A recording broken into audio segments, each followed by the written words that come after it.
Perceptive Power, The Art of Observation. By William Walker Atkinson, 1922. Your World of Experience. In this book we shall direct your attention to a very important phase or form of your personal power.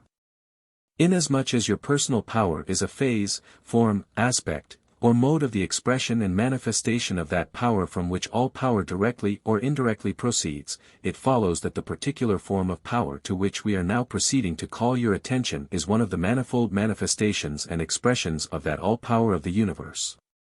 The particular phase or form of personal power which constitutes the subject matter of the present book is that known as perceptive power, the power by means of which you perceive, discern, observe, distinguish, and know the things of the outside world by means of the senses and the mental processes employing the raw material furnished by the sensory apparatus.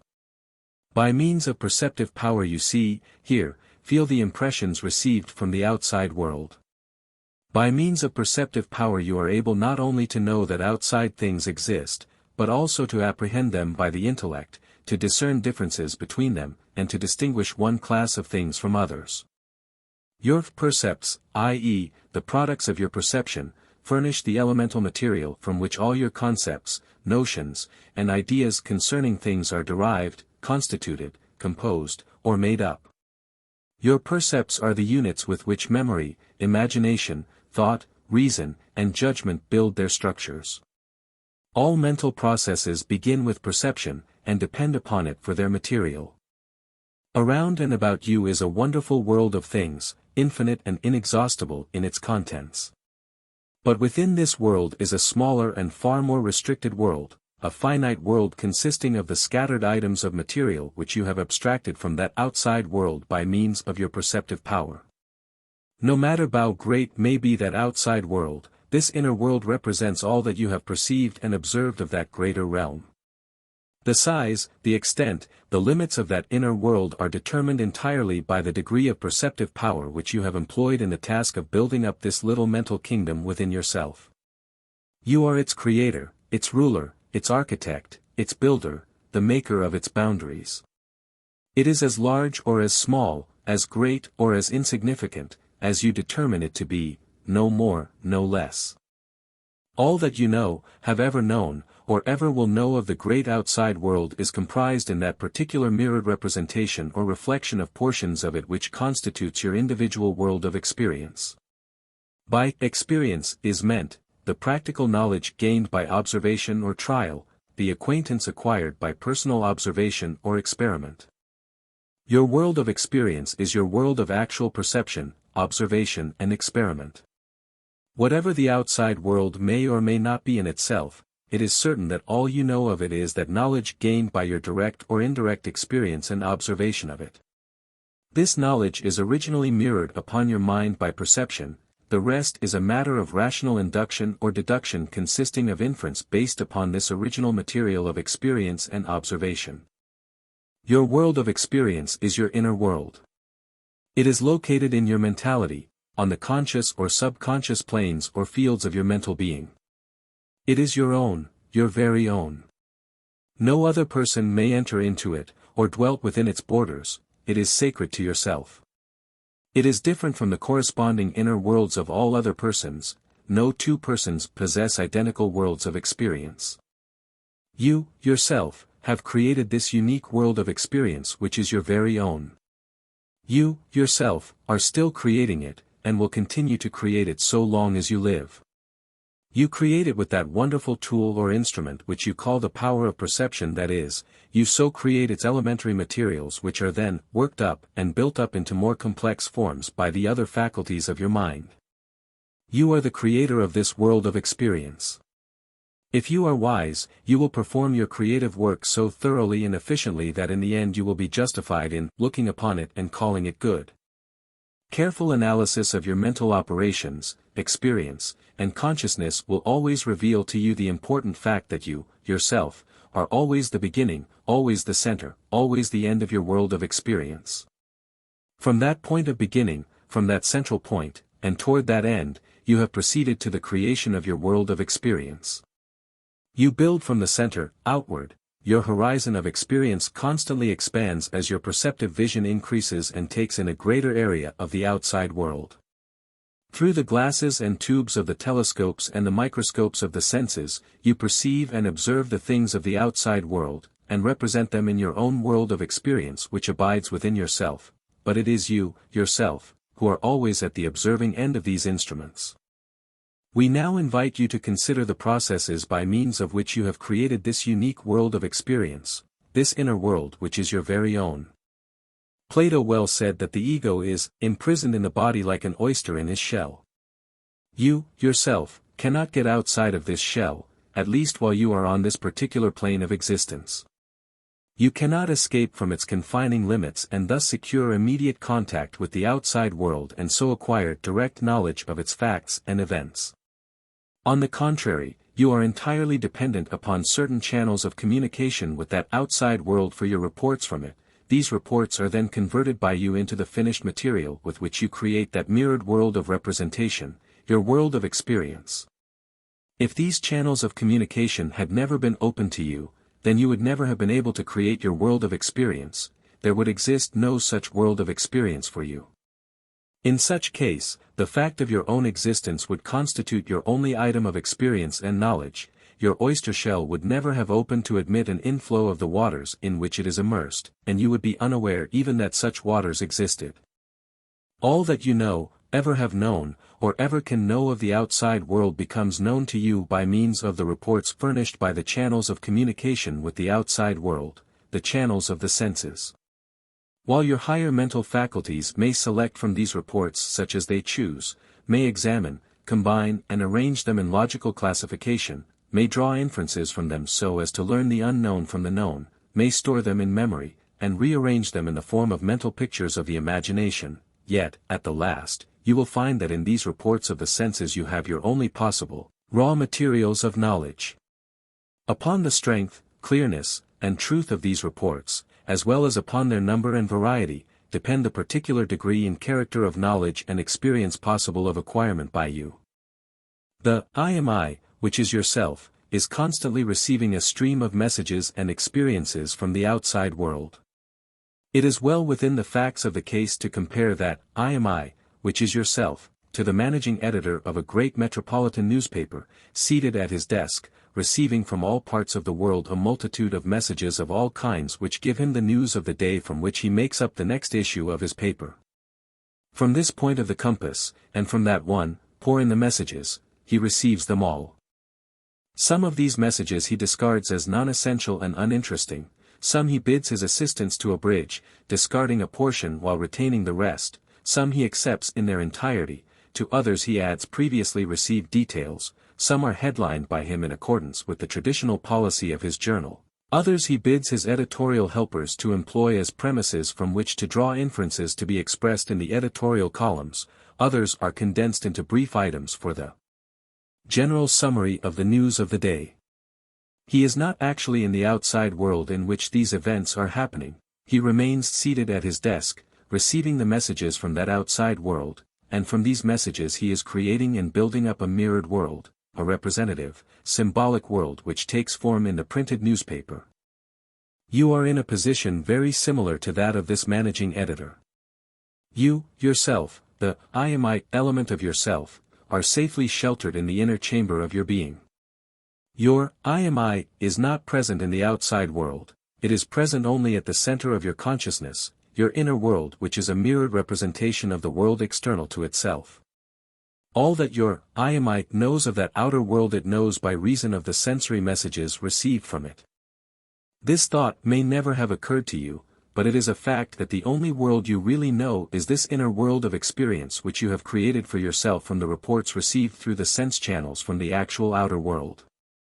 If your senses are normal and acute, your inner world of experience will represent the result of your possession of such sense qualities. If your senses are deficient or lacking in any respect, or if they are dull and untrained, then your inner world of experience will as truly represent such conditions. You see, then, that your world of experience is not a complete representation of the outside world at all, it only represents such portions of that outside world which, in the first place, have been reported to you by your sense impressions, and, in the second place, only such portions of these reports which have actually been accepted by you in perception, all the rest is lacking. Your world of experience, then, is merely a symbolic picture of certain aspects of the outside world which have been perceived by you and taken into your inner world. It is a work of art, rather than a work of nature, and you are the artist who has created that work. Moreover, your world of experience is not permanent, it is constantly receiving finishing touches, improvements, alterations, and modifications at your hands, resulting from new reports reaching you. You, as you grow and change, are working incessantly, and often involuntarily, at the task of creating your world of experience. It is a matter of the soundest philosophical and scientific teaching that you, yourself, have created, are now creating, and so long as you live will continue to create this inner world of experience which constitutes the world to you. You create this world from the raw material, furnished by sensation, accepted and interpreted by perception, your processes of classification, inference, induction and deduction, and your creation of ideas, concepts, and mental images from these worked-up materials. You, yourself, and none other but yourself, are the creator of this inner world which is all the world to you, the only world that you really know, at the last analysis. This is a statement of tremendous importance to you, if rightly understood, and you should not lightly pass it by, you should carefully consider and assimilate it. If you have any doubts concerning the truth of the above statements, and should feel desirous of further proof of them, you will find such proof at hand and in abundance. You need go no further than to consider how different the same outside world appears to different individuals observing it from the same place, at the same time. Each individual will be found to have received messages from the same outside world, under the same outer circumstances, but under different inner conditions, and each individual will have formed a different conception of that same outside world. The same outside world is present in each case, but the respective inner worlds of experience of the several individuals will be found to differ very materially from each other. No two will be exactly the same, and an almost incredible diversity and variety of perceptions have resulted. This fact of diversity and variety does not arise from any essential conditions of the outer world, you must remember, it is caused solely by the differences in the receiving instruments of sensation, the degrees of power and training of the faculty of perception, and by the use made of this material by the higher powers of the mind, on the part of the respective several individuals. The difference comes from within, not from without.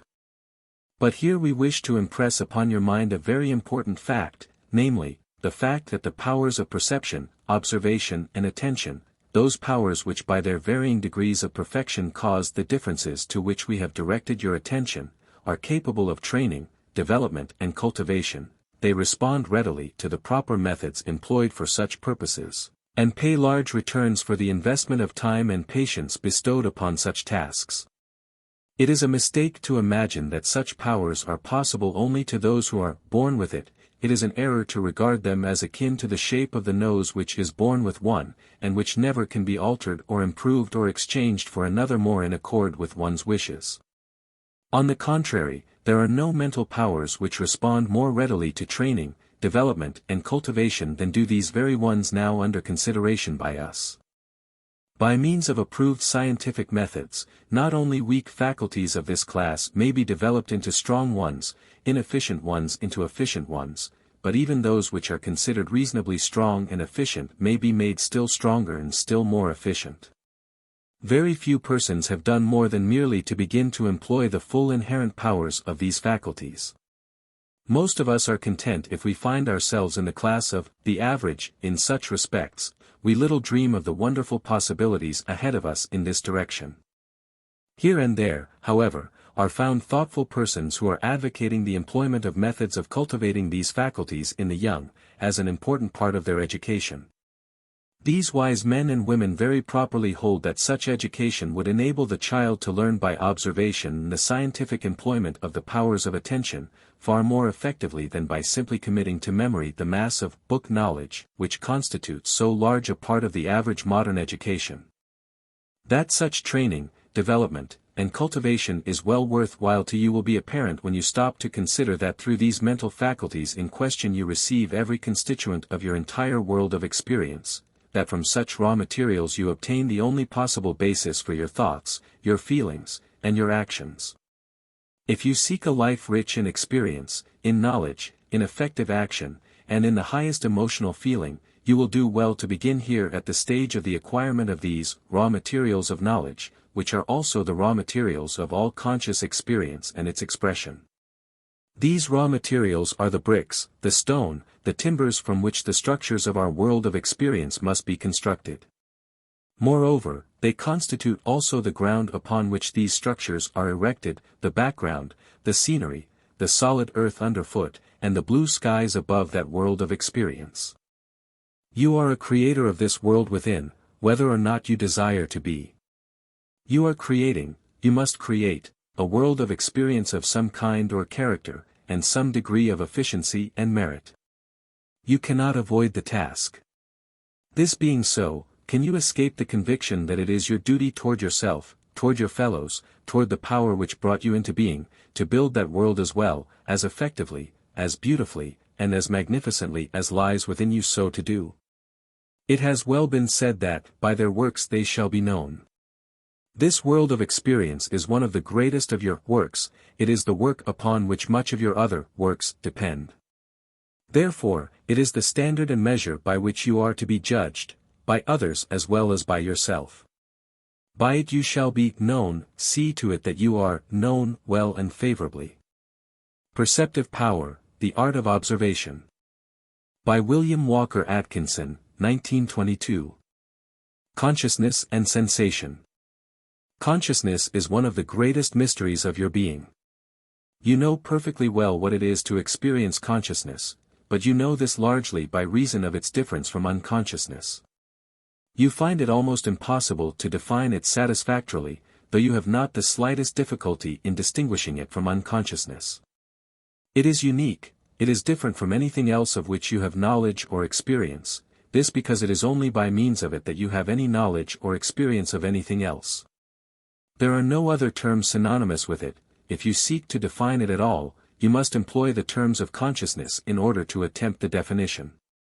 The dictionaries help us but little, for they, too, must use the terms of consciousness in order to state the definition, and this is very unsatisfactory. The following examples of standard definitions of the term will illustrate this fact. Consciousness is the knowledge of one's own existence, sensations, mental operations, etc. Consciousness is the state of being aware of one's own existence, his condition, his sensations, his thoughts, feelings, and actions.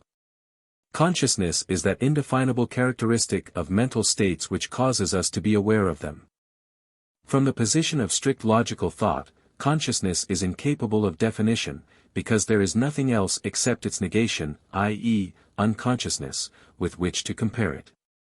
It resembles nothing else, and a logical definition requires the terms of something else with which to define logically any certain thing. The only way, then, to understand consciousness is to experience it. Fortunately, all of us have had such experience, otherwise we should never be able to understand what is meant by the term. The least objectionable term to employ in an attempt to define it, perhaps, is the term awareness, but, at the last, you perceive that you cannot be aware of anything unless you are conscious of it in at least some degree. When we pass from the realm of psychology to that of physiology, we are no more successful in our efforts to explain consciousness. We discover that the presence of nervous tissue is necessary in order to experience consciousness, but whether that nervous tissue is the cause of consciousness, or is merely the machinery by which the latter is manifested, scientists are unable to decide to their perfect satisfaction. Even Huxley with his giant intellect was compelled to report that, how it is that anything so remarkable as consciousness comes about by the result of irritating nervous tissue, is just as unaccountable as the appearance of the genii when Aladdin rubbed his lamp. It is at least somewhat comforting to realize that one's own ignorance on this point is shared by even the greatest thinkers of past and present. It must not be supposed that you are conscious of every impression made upon your mind, of every sensation reaching you through the channels of the senses. Attention decides for you which of such reports from the outside world rise to the plane of consciousness, and to what degree, if any, they awaken your conscious perception of them. There are countless sensations reaching you through your sense organs of which you are not even dimly conscious, and which you do not perceive. Here attention performs its work of selection for you, it, itself, being influenced by other mental states. Attention is that wonderful mental power or faculty which may be described as either the focusing of consciousness, or else as detention in consciousness. Likewise, it is true that your mind is at no time conscious of all of its contents, its accumulated experiences. In fact, at any one time you are conscious of but a very small portion of the contents of your mind, the remainder slumbers quietly in the realms of the subconscious planes of your mental empire, from whence they may be called forth when needed by memory or imagination. As your world of experience enlarges, there is a constantly increasing store of these accumulated experiences placed for safekeeping in the subconscious regions of your mind. They are preserved there awaiting their recall into consciousness by the act of recollection or that of imagination. Finally, it is an error to suppose that you are directly conscious of the objects of the outside world. Your consciousness does not come in direct contact with those outside objects. You are conscious merely of certain mental states or conditions within you, which in turn have arisen by reason of the excitation of certain nervous tissue associated with your consciousing faculties, whatever these may be at the last, this excitation being caused by the sensory impulses which pass to the nervous tissues over the sensory nerves, the outer ends of which receive the impressions arising from their contact with outside forces.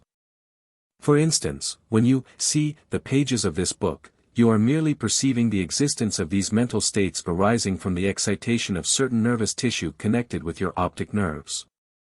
The optic nerves report the contact with certain vibrations of the light waves reflected from the surface of the page, and which thus carry the image, shadow, or picture of the printed page to the nervous tissue of the optical apparatus, just as they would carry them to the photographic plate or film in the camera.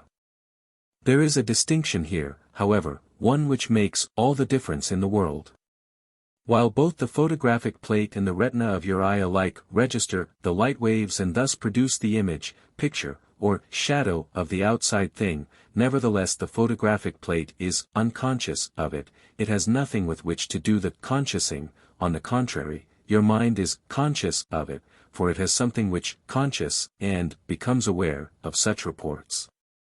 The photographic plate neither knows, nor knows that it knows, but your mind not only knows the report, but your I also knows that your mind knows. You not only know, but you know that you know.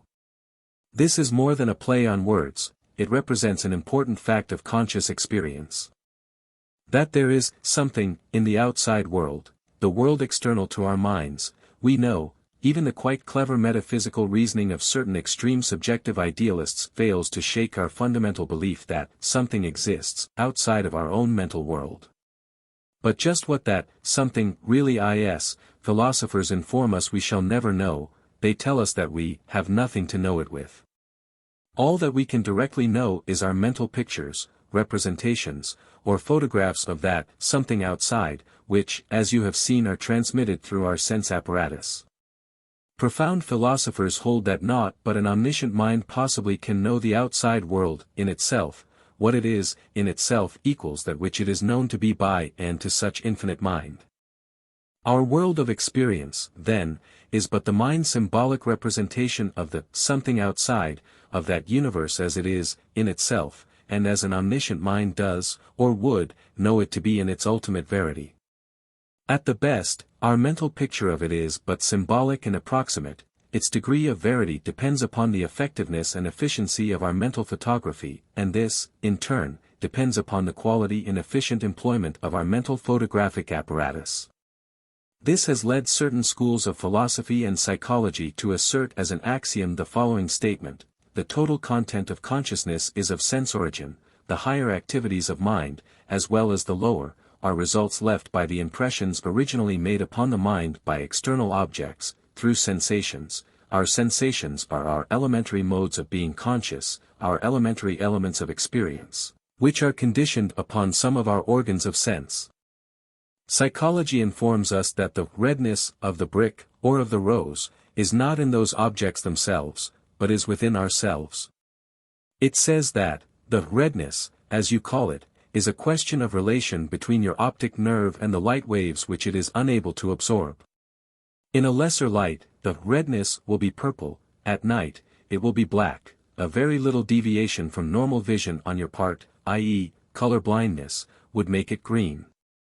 Ziehen speaks of the obvious error of former centuries, first refuted by Locke, though still shared by naive thought today, i.e., that the objects about us are colored, warm, cold, etc.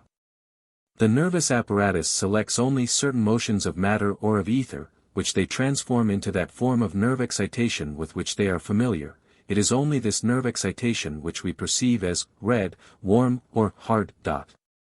Gordy says, the rotors, and sounds, and odors that seem to fill the scene before us are only mental facts, things which, like the joys and sorrows, the hopes and fears, that make up our conscious life, exist in our own minds and nowhere else.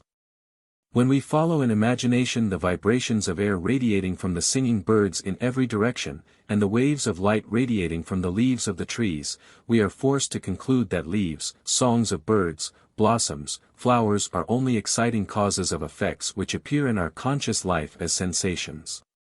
The colors and sounds that we think of in ordinary life, that thrust themselves upon our notice at every moment, are not the undulations of ether and vibrations of air, things that science has learned about only after centuries of investigation, but are the colors and sounds of experience, sensations. Before we began our investigations, we thought that the odors, sounds, and colors of which we have direct knowledge, are physical facts, external to the mind, but we have learned that these supposed physical facts are not physical facts at all. We must say either that the world of sounds, and tastes, and odors, and colors, is purely subjective, in the sense of consisting of our own mental facts, or else that the conclusions reached by us are wrong. But we caution you here not to make the mistake common to many who fail to realize that a little learning is a dangerous thing, and who rush to the conclusion that the outside somethings have no existence whatever outside of our sensations concerning them. Even some brilliant philosophers have at times made this mistake. It has well been said of this extreme idealistic theory that, though it has never been logically disproved, yet no one really has ever believed and acted upon it. Even the metaphysicians asserting that the world is our dream have failed to act upon that hypothesis. Something in us tells us that something is there. Reason asserts itself, sanity is preserved. The philosophers of more evenly balanced philosophical temper have sought and found the golden mean, from which position they assert that though we can never know the something outside as it is, in itself, as omniscient mind does or would know it, and though we can know only our more or less indistinct, distorted, and imperfect symbolic pictures, shadows, or photographs of it, nevertheless common sense and practical reason assures us that something is there, at the least, certain, exciting forces which produce in us the exciting effects called sensations. In steering clear of the Scylla of the naive beliefs of the man on the street, who holds that the substance of our sensations is, in the things themselves, rather than in us, we must be equally careful to avoid the Charybdis of those schools of subjective idealism which go so far as to hold that the things themselves have no existence in themselves, but exist solely in our minds. Here, as elsewhere, beware of the extremes, seek the middle channel, the middle of the road, strive to attain and maintain the golden mean. Something is there, and we are conscious of it, though our consciousness is indirect. The senses. You have seen that in the reports of sensation you have the raw material of knowledge. Sensation is an elementary state of consciousness resulting from nerve action. As you have seen, when the retina is stimulated by light, the irritation is carried by the optic nerve to the nervous tissue of the brain, excitation of that tissue arises, consciousness results, and sensation occurs. You also have seen that just why this happens is unknown to mankind, but this is how it happens. The same rule also applies to sensations arising from the senses of hearing, taste, smell, or touch, from any or all of the phases of the elementary sense of feeling, for, know you, that all the senses are but modifications of the original sense of feeling. It is probable that you do not as yet fully realize the tremendous importance of the senses to you in the creation of your world of experience, or how dependent you are upon these sense reports from that outside world which the eye cannot contact directly or without the intermediary of the sensory nervous system. Perhaps you will appreciate this fact more fully if you will try to imagine what your consciousness would be had you been born without any of the five senses. Make the experiment, give your imagination a little exercise. The use of your imagination in this way will reveal to you the fact that even if you had been born with the most perfectly formed brain, composed of the finest grade of brain matter, and with the advantages of the best mental inheritance in the way of natural capacity for mental activity, you would be absolutely devoid of any conscious world of experience had all the natural and normal inlets of the senses remained closed by reason of physical imperfection. In such case your mind would remain as dormant as a seed buried in soil unfitted to produce its germination. You would be cut off from all that communication with the outer world from which all of your original experiences must come, and from which you receive all the knowledge which constitutes your world of experience. You would not know, nor could you know, anything whatsoever concerning what exists in that outer world, or what events are occurring there. Your only knowledge would be that of your self-existence, and even that you would not be able to express in words or in the symbols of thought. Professor R. P. Halleck has strikingly pictured the condition of a person born with this frightful handicap, as follows: suppose a child of intelligent parents were ushered into the world without a nerve leading from his otherwise perfect brain to any portion of his body, with no optic nerve to transmit the glorious sensations from the eye, no auditory nerve to convey the touch of a hand, no olfactory nerve to rouse the brain with the delicate aroma from the orchards and the wild flowers in spring, no gustatory, thermal, or muscular nerves.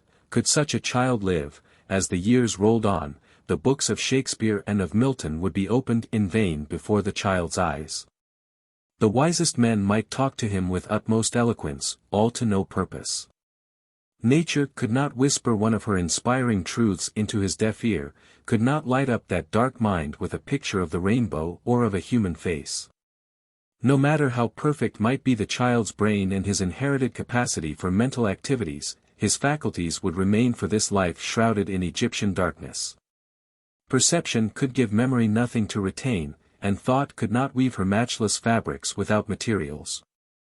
The above is no mere fanciful picture. On the contrary, it is a statement of the position of science and philosophy concerning the dependence of the mind upon the avenues of sensation for the materials of the higher and more complex mental processes. The mind is as much dependent upon the material of sensations for its sustenance, as is the body dependent upon food for its nourishment. Both mind and body require for their respective activities the material from the outside world. This supplied, both mind and body are able to convert, transform and transmute this material into more complex forms of activity in substance. A celebrated philosopher and psychologist once asked his students to consider the fanciful possibilities arising from a case in which the nerves of sight should be attached to the areas of the brain concerned with the office of hearing, and those of hearing, with the areas of sight, the faculties of the receiving apparatus thus exchanging duties. In such case, one would hear all colors and would see all sounds. One would thus perceive the sounds of flowers and paintings, and would see the beauties of the musical notes of the great composers. In such a case, the outer world would still be sending him the same messages, but he would be interpreting them differently. A writer commenting on this possibility has said, "Beauty would still be ours, though speaking another tongue. The bird's song would then strike our retina as a pageant of colors, we would see all the magical tones of the wind, hear as a great fugue the repeated and harmonized greens of the forest, the cadences of stormy skies." This illustration, of course, is pure artistic fancy, but the result is logically pictured. It will serve to illustrate how dependent we are upon the mechanism of consciousness in its phase of sensation. Psychologists have also pointed out the fact that the world of experience of the individual is decreased by the absence of the power of normal functioning in any one or more of his several senses, and that this world of experience would be increased if he were able to evolve additional senses. This is more than mere speculation, for science shows us that the sense of feeling was the elementary sense, from which all the other senses have been evolved, and that is well within the possibilities of evolution that additional senses may be unfolded in the course of the evolutionary development of living forms. In order to give you a personal illustration of your dependence upon your senses for the character and extent of your world of experience, we ask you here to use your imagination once more. Begin by imagining what the outside world would mean to you if you were merely a one-sense individual, possessed merely of the sense of touch. Your entire field of knowledge would be limited to your idea of how things feel to your touch. It would be a very small world of experience, would it not? Then, imagine yourself as evolving the senses of taste and smell, those half-brothers in the sense world. Can you not see how your world would enlarge, and how its character would change? Then imagine yourself as evolving the sense of hearing, and realize the wonderful addition to your world of experience that such would furnish. And, then, last of all, imagine that some wonderful day your sense of sight would suddenly unfold into activity, and the great world of sight experience would unfold before your consciousness. Can you not see by this how materially your world of experience depends upon sensation, how each new sense adds to it, and each lacking sense detracts and subtracts from it? Your imagination employed in this flight has taught you a valuable lesson, and a true one.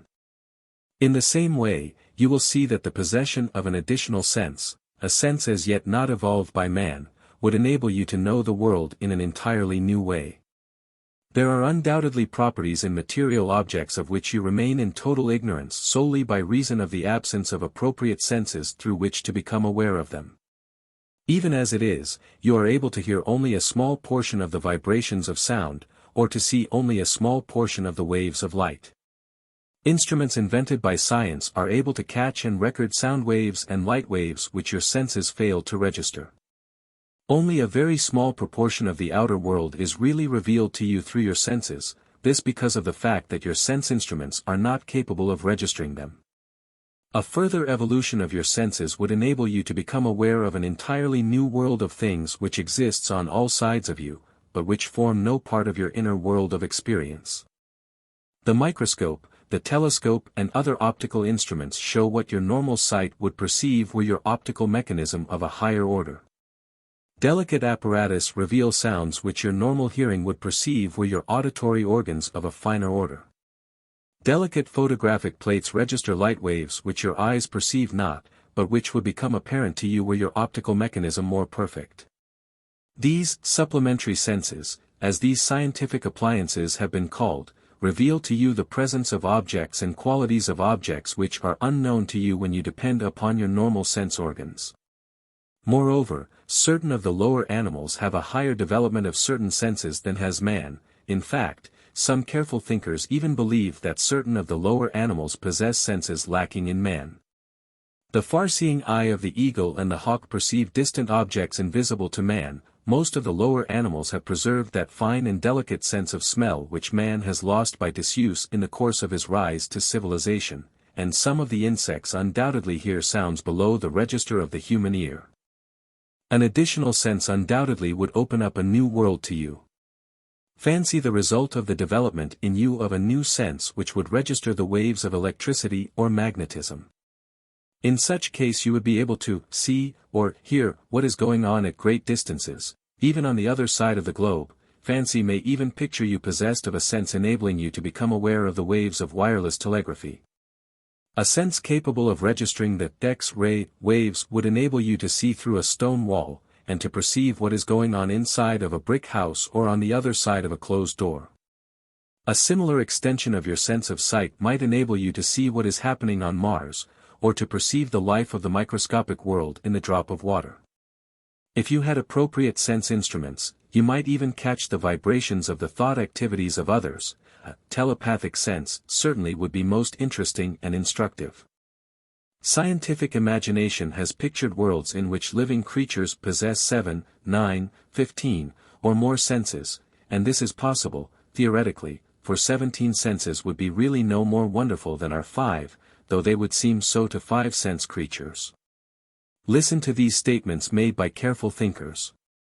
Kay says, an additional sense might probably make revelations to us no less surprising than the sense of sight to one who been born blind. Carpenter says, it does not seem at all improbable that there are properties of matter of which none of our senses can take immediate cognizance, and which other beings might be formed to perceive in the same manner as we are sensible to light, sound, etc.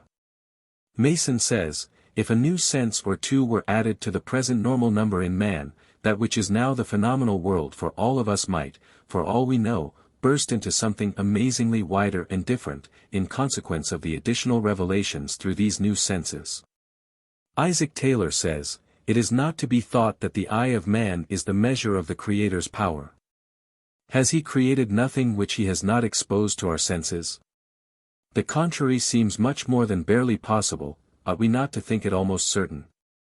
However, we have presented to you the above-stated speculative, and apparently somewhat fanciful ideas, merely for the purpose of bringing to you a clearer and more comprehensive conception of the relation between yourself and the outside world, and to show you how dependent you are upon your senses for the material with which you build up and create your world of experience.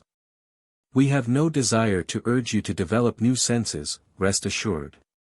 But our purpose is none the less constructive and in the direction of opening up to you new worlds of knowledge, a new world of experience. For, know you, that there is almost, if not quite, as much difference between the world of experience of the man of untrained and undeveloped powers of attention, perception, and observation, and that of the man who has highly developed these mental powers, as there would be between the latter individual and the one who had developed one or more new senses. You have but to contrast the man of highly developed perceptive powers, with one of the opposite type, to realize that the two individuals dwell in entirely different worlds of experience. The former sees, hears, feels, and knows a multitude of facts of life and nature which are entirely unperceived and unknown to the latter type of individual. The developed man recognizes, considers, and solves problems the very existence of which is unknown to the undeveloped man. It is as if the two types see with different eyes, hear with different ears, feel with different nerves of touch. In this book we are striving not to endow you with additional senses, but to enable you to perfect the senses you already possess, to perfect them to such an extent that they will take on powers and possibilities, effectiveness and active qualities, which to the uninitiated seem to be the result of additional mental faculties possessed only by the favored few and denied to the great masses of the human race. Perceptive Power, The Art of Observation. By William Walker Atkinson, 1922. The Mechanism of the Senses. The sensory mechanism, the vital machinery concerned with the processes of sensation, consists of certain portions of the brain, certain portions of the nervous system, and the special organs of sense. The brain.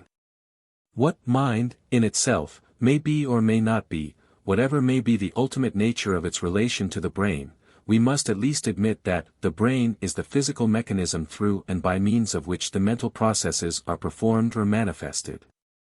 Moreover, we are forced to admit that the mind must depend upon certain portions of the brain and of the nervous system for the reception and perception of the messages from the outside world which compose the raw material of knowledge, which constitute the elements of the world of experience of the individual. The detailed study of the physiology of the brain is outside of the field sought to be covered by this book. Therefore, we shall confine our description of it to the technical definition, viz., the brain is the whitish mass of soft matter which is enclosed in the cartilaginous or bony cranium of vertebrate animals. It is the center of the nervous system and the seat of consciousness and volition. Here we have the general description of the physical aspect of the brain, and the statement that it is the seat of consciousness. This is sufficient for our present purpose. The sensory nerves. The nerves are bundles of fibers which transmit nervous impulses between nerve centers and various parts of the animal body. They constitute important elements of the great nervous system which traverses the body, and which has been compared to a great telegraphic system. There are motor nerves, which serve to transmit motor impulses, impulses producing motion, to the various parts of the body. There are also other classes of nerves which serve the performance of certain physiological functions, such as digestion, secretion, excretion, and circulation. With these classes of nerves, however, we are not concerned in our consideration of the general subject of the senses. Our sole concern here is with what are called the sensory nerves, that general class of nerves which transmit sensations from the various parts of the body to the central receiving office of the brain. These sensory nerves are the great telegraphic wires which report to the central office of the brain that irritation or excitation which their surface terminal ends experience by reason of their contact with the objects of the outside world. When the surface terminal ends of a sensory nerve are irritated or excited by reason of such contact with the outside object, they send to the brain a message demanding more or less attention. Whether these nerves be nerves of touch, of sight, of hearing, of taste, or of smell, the action is essentially the same. At the last, all the sensory nerves are nerves of feeling. Fix this last statement in your mind. It will aid you in your comprehension of the processes manifested by the several particular sense organs and mechanism. The sense organs. There are 5 general senses, according to the popularly accepted classification, namely, 1. Touch, 2. Sight, 3. Hearing, 4. Smell, and 5. Taste. Physiologists and psychologists often note an additional sense, called the muscular sense, which reveals the state of our muscles, and which furnishes us with our ideas of weight, spatial dimensions, etc. Others would add certain other senses, namely those connected with the feelings arising from the condition of certain internal physical organs, and which furnish us with reports manifesting the feelings of hunger, thirst, sexuality, repletion, indigestion, etc., or of burns, inflammations, bruises, cramps, etc. These latter classes, however, for convenience are usually included in the class of the sense of touch, and we shall not make the technical distinction in this book, interesting though it is for academic consideration. Each particular sense has its appropriate organ of reception, and the special sensory nerves attached to it, the latter conveying the reports from the receiving organ to the brain. Thus, the sense of touch employs the nervous centers upon the surface of the skin and in the muscles, and the nerves attached to these which lead to the brain. The sense of sight employs the eye, and its appropriate nerves. The sense of hearing employs the ear, and its nerves. The sense of smell employs the nose, and its nerves. The sense of taste employs the tongue, portions of the mouth, and their nerves. Each organ of sense is specially adapted for the reception of the irritation or excitation arising from its appropriate stimuli. No organ of sense will report the stimuli appropriate to another. Each organ of sense has its own particular kind of irritation by which it is excited. Sound does not excite the eye, nor light, the ear. Each sense organ functions only in its own special field. Each and every sensation involves, 1. An external stimulus which, coming in contact with the sense organ, serves to irritate or excite the latter. 2. A physical organ which receives the irritation or excitation caused by contact with the external object and transmits it to the brain by means of the connecting nerves. 3. The connecting nerves which serve to transmit the irritating or exciting message from the sense organ to the brain center concerned with the latter. 4. The brain center concerned with the sense organ, and which receives the message from the latter carried by the sensory nerves. And 5. The mental impression, or state of perceptive consciousness, which arises from the physical impression, and which is the representation of the latter on the mental plane. A sensation, then, is seen to consist of, 1. A physical condition of change arising from contact with an external object, this condition of change involving the sense organ, the transmitting nerves, and the brain, and 2. The mental impression or state of perceptive consciousness resulting from the physical change or condition. In short, a completed sensation is perceived to be a mental representation of an external fact by which it is produced, or a mental representation which is the internal sign of an external fact exciting it. It should be noted here that one may have a partial sensation, caused by the action of the imagination, in which there is no external object involved. Likewise, the external object may produce the physical irritation and excitement, and the resulting message to the brain. But if the attention of the mind is strongly directed elsewhere, the mental state or impression will not be produced. But in all cases of complete and full sensation, both the physical and the mental elements must be involved actively. It is generally accepted that all the various senses, with their special organs, are evolutions from the original sense and organs of feeling, the most elementary form of the latter being the sense of touch. In every sensation something external must touch the sensitive organ or nerves of the sense involved. Sight, hearing, taste, smell, all these are but refined and more complex forms and phases of touch or feeling, and their special organs are but more complex organs of touch or feeling. Touch of one kind or another, of some degree or mode, is concerned in every act of sensation. Modern science tends to verify the ancient contention of Democritus that all the senses are but modifications of touch. Moreover, modern science informs us that everything external that acts upon the organs of sense acts in the form of motion, that nothing external can act upon the senses or be taken up by them unless it present itself to them in the form of motion. Thus, light is motion resulting from undulations in the ether, sound is motion resulting from vibrations of the air, tastes and smells are the result of motion arising from the chemical changes in the particles of minute substances coming in contact with the sensitive portions of the tongue and mouth, and of the nose. Touch results from the motion of objects external to our bodies, or of portions of our body, or both. All touch implies motion.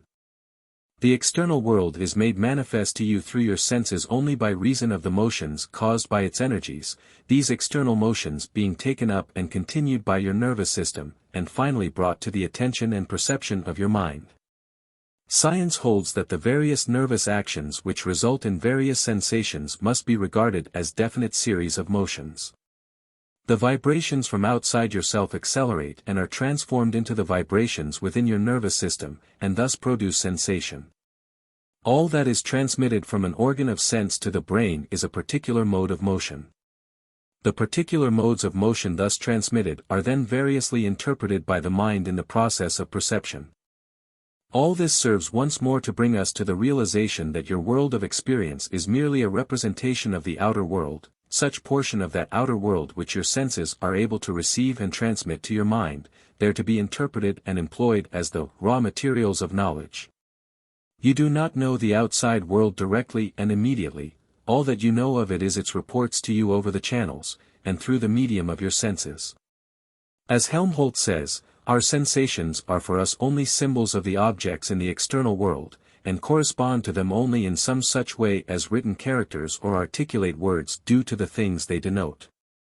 We ask you now to consider in further detail each of the 5 great classes of the senses. The sense of touch. The special receptive organ of the sense of touch extends practically over the entire outer surface of the body, though it manifests in greatly varying degrees according to the particular part of the body subjected to the contact with the external objects. The skin covering your body is attached to a very large number of sensory nerves which have their ending in it. When these nerve ends come in contact with an external object, they become irritated and excited, and report the degree and character of such contact to your brain, employing for the transmission the entire length of the connecting nerves. They convey to your brain a peculiar report of pressure or contact, which your mind refers to the particular part of your body in which the receiving nerve end is located. Not only this, but they report also the particular character or nature of the pressure or contact, so that your mind perceives the differences which indicate what you call hardness, softness, roughness, smoothness, etc., or what you call temperature, and what you call weight, shape, form, or size, or what you call pressure. Some of these nerve ends report mere contact and degree of pressure, others merely report temperature, others report the other several material sensation-producing properties of the contacted object. Some of these nerve ends are very sensitive, as, for example, the tip of the tongue, the fingertips, etc. Others lack this degree of sensitiveness, as, for instance, the nerve ends located in the back. The nerve ends of certain portions of the body respond far more readily than do others to the excitement of temperature, as, for example, the nerve ends of the cheek. This is why a woman will hold her hot iron near to her cheek in order to test its temperature. Certain nerve ends abound in heat spots on the body, while others are located in the cold spots, the region of which is particularly susceptible to impressions of cold. Other sensory nerves concerned with the sense of touch have their ends in the muscles, as well as in the skin. The reports of such nerves are the basis of that variation of the sense of touch which some psychologists call the muscular sense, in contradistinction to the other forms of touch, the latter being called the tactile sense, the true sense of touch. The muscular sense reports differences in weight, space dimensions, pressure, movements in the contacted objects and certain other physical conditions in the contacted object. In fact, the term muscular sensations has been applied to all those sensations originating in the tensed or relaxed muscles. The muscular sensation, nerve ends are excited not so much by the contact of the external object, as by the state of tension resulting from the extension or contraction of the muscles. The sense of sight. The special receptive organ of the sense of sight consists of that delicate piece of physical mechanism known as the eye. This wonderful instrument, or piece of mechanism, consists of several parts, the actions of which are closely coordinated. The following description of the mechanism of the eye, made by Kirk, will give you a comprehensive and practical conception of it. The optical apparatus may be supposed for the sake of description to consist of several parts. First, of a series of transparent refracting surfaces and media by means of which images of external objects are brought to a focus upon the back of the eye, and secondly, of a sensitive screen, the retina, which is a specialized termination of the optic nerve, capable of being stimulated by luminous objects, and of sending through the optic nerve such an impression as to produce in the brain visual sensations. To these main parts may be added, thirdly, an apparatus for focusing objects at different angles from the eye, called accommodation. Even this does not complete the description of the whole organ of vision, since both eyes are usually employed in vision, and so, fourth, an arrangement exists by means of which the eyes may be turned in the same direction by a system of muscles, so that binocular vision is possible. The eye may be compared to a photographic camera, the transparent media corresponding to the photographic lens. In such a camera, images of objects are thrown upon a ground glass screen at the back of a box, the interior of which is painted black. In the eye, the camera proper is represented by the eyeball with its choroidal pigment, the screen by the retina, and the lens by the refracting media. In the case of the camera, the screen is enabled to receive clear images of objects at different distances, by an apparatus for focusing.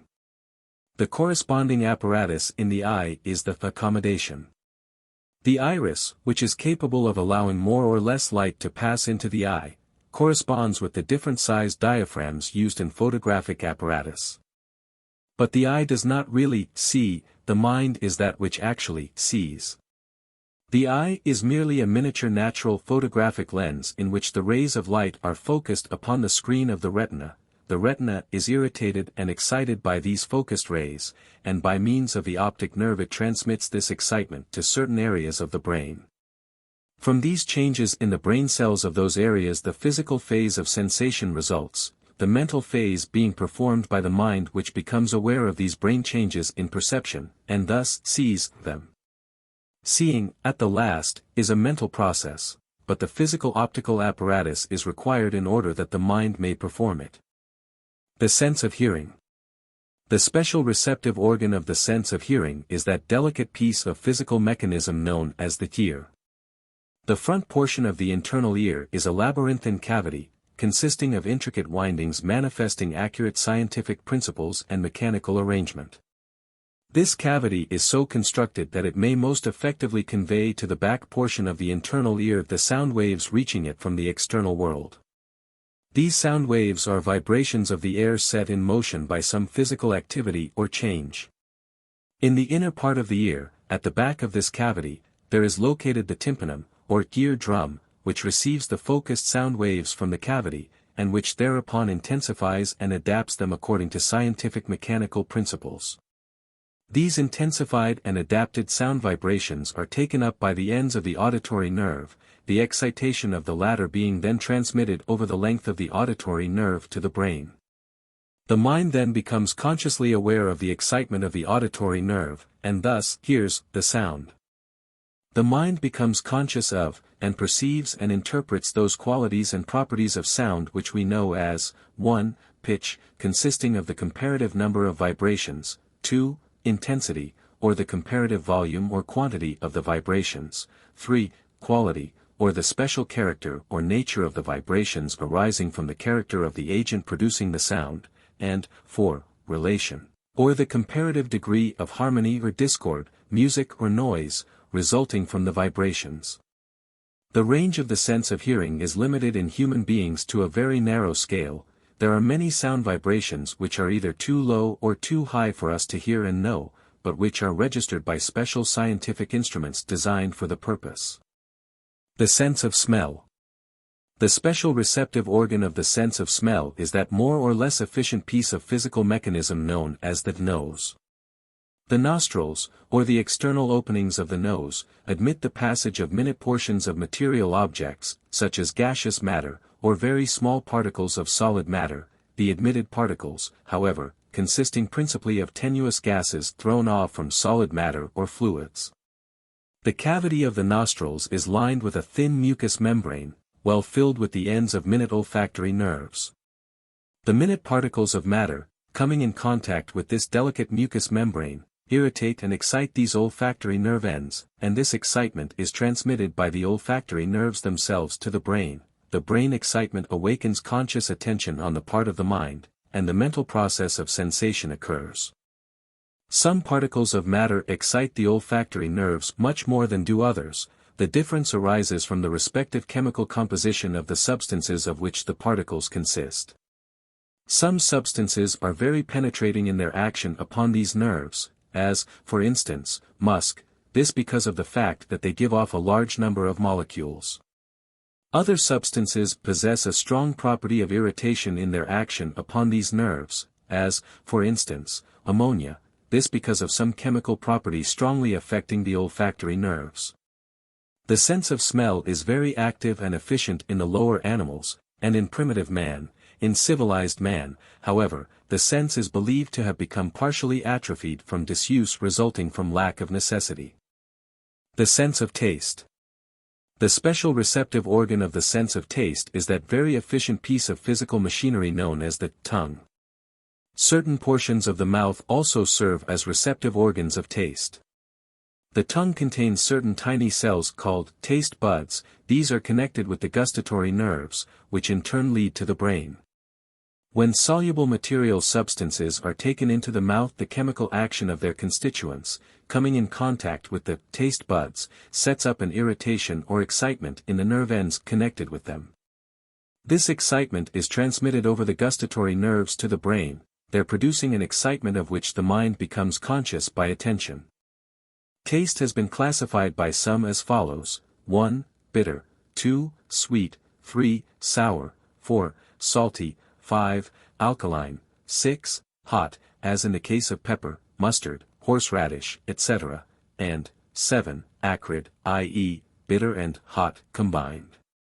Much that we call taste really is smell, there being a close connection and relation between the physical organs and processes of these two respective senses. When your sense of smell is affected by a bad cold, catarrh, or similar condition, you will discover that your sense of taste is seemingly affected, this because of the close relation above noted. Some psychologists hold that other features usually attributed to the sense of taste really are incidents of the sense of touch. Hoff-Ding, noting this fact, says, "The pleasantness of many sorts of food, e.g. jelly, is certainly derived from their effect upon the delicate skin of the palate, and is therefore much more a question of touch than of taste." The Shah of Persia, visiting in England, is said to have reproached Europeans for their use of forks, saying, "You do not know that the sense of taste begins with the fingertips." Development of the senses. That the senses may be developed, cultivated, and trained to a marvelous degree, is a fact known to all practical psychologists.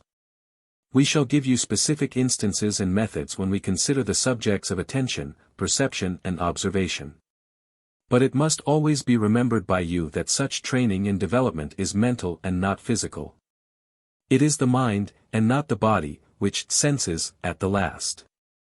The sense instruments must be there, it is true, but they serve merely as instruments, and are never by any chance the real, that which experiences sensation, or that which directs it.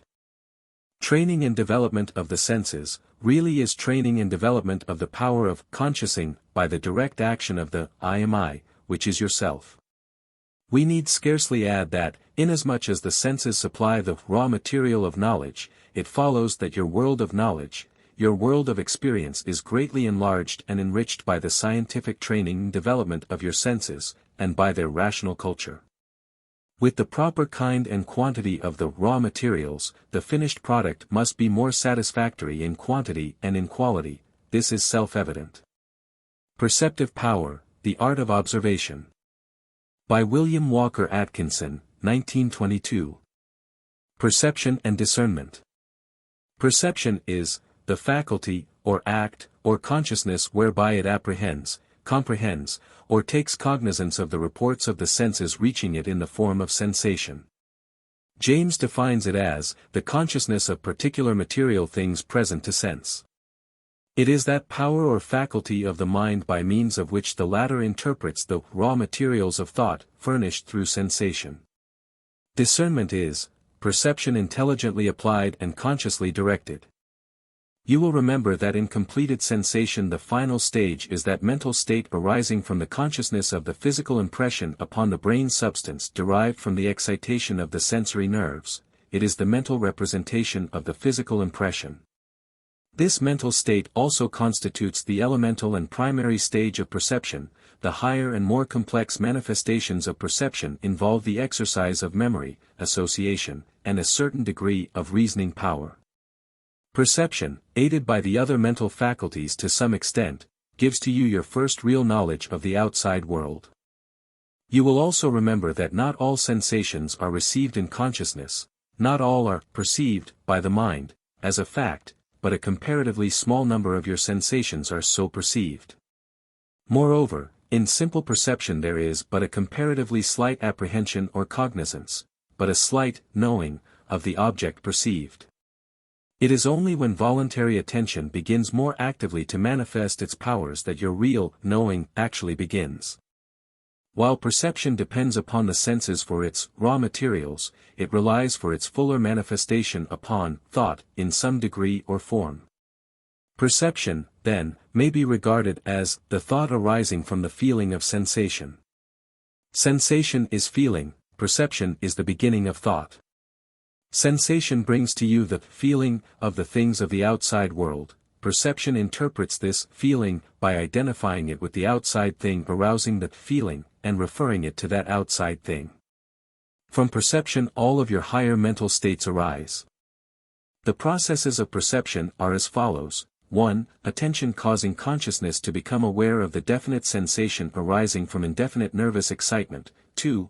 Thought interpreting the definite sensation, and attributing it to the outside object causing it. And 3. Reason, based upon experience, perceiving the sensation-producing element of the outside object to be a quality, property, or attribute of that outside object. For example, you touch a piece of heated iron. You first, 1. Become aware of a certain sensation reaching you through your sensory nerves without any consciousness of anything but the feeling element. Then, 2. You interpret this feeling as heat and attribute it to the piece of iron. Then, 3. You perceive that heat to be a quality of iron in that particular condition. The above statement may seem to be merely a needless elaboration of a familiar experience, but when you were a little child you actually gained this experience by passing through precisely these several stages of perception, and all your knowledge gained by actual experience has been so acquired. The infant or young child at first experiences but indefinite sensations. It is not able to interpret these, nor to refer them to particular external objects, nor to deduce that the feeling-producing powers constitute qualities in that and similar external objects. As it grows older, and gains experience, however, it begins to realize that sensation has a practical meaning only in so far as it refers to definite objects causing it, that the meaning of sensation must be sought in perception. The natural education of the child consists almost entirely of its discovering by perception the real meaning and source of sensation. It is only in this way that the child brings about a harmonious relation and practical working unity between its world of experience and the things of the outside world.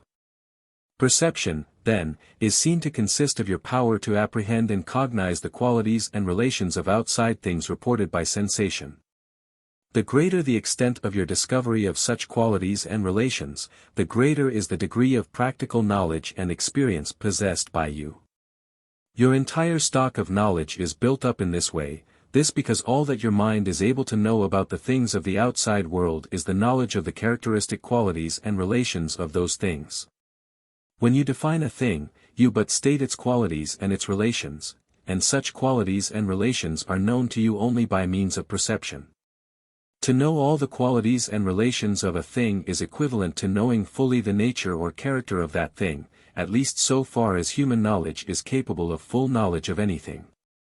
In the higher acts of perception, all of the mental faculties or powers are represented. For instance, you obtain a sensation of form and color, evidently related to a certain tree. Your memory, based upon experience, identifies this form and color as connected with fruit. Your experience informs you that this particular fruit is a peach. Examining the object closer, you see that the peach is in that condition which your experience interprets as ripe. Your memory and experience inform you that ripe peaches are pleasant to the taste, and your imagination makes a mental picture of the sweetness and general satisfaction of the taste which form qualities of that peach. Then your will acts to pluck that peach, if such be deemed proper in the light of reason and feeling, and to eat it. But all that you know about that peach when you see it has been gained by experience along the lines of the gradual and progressive processes of sensation, perception, memory, imagination and thought. This, again, may seem needless elaboration, but such is the way by which you have learned about the qualities of peaches, and the processes by means of which you must learn about any and every other thing when you first become acquainted with it. You learn only by experience based upon your perception of the qualities and relations of things, and your perception arises from sensation. Your world of experience is created by perception. You will do well to fix this fact in your mind, for it is important. Distinction between sensation and perception. We ask you to consider, in the form of the following summary, the distinction between sensation and perception. This distinction is a somewhat difficult one for many students, and it is important for the purpose of the present instruction that you should be able clearly to make it. Here follows the summary. In sensation, the mind is conscious simply of an inflowing feeling. In perception, the mind goes out toward the object of that feeling. Sensation flows inward, perception moves outward.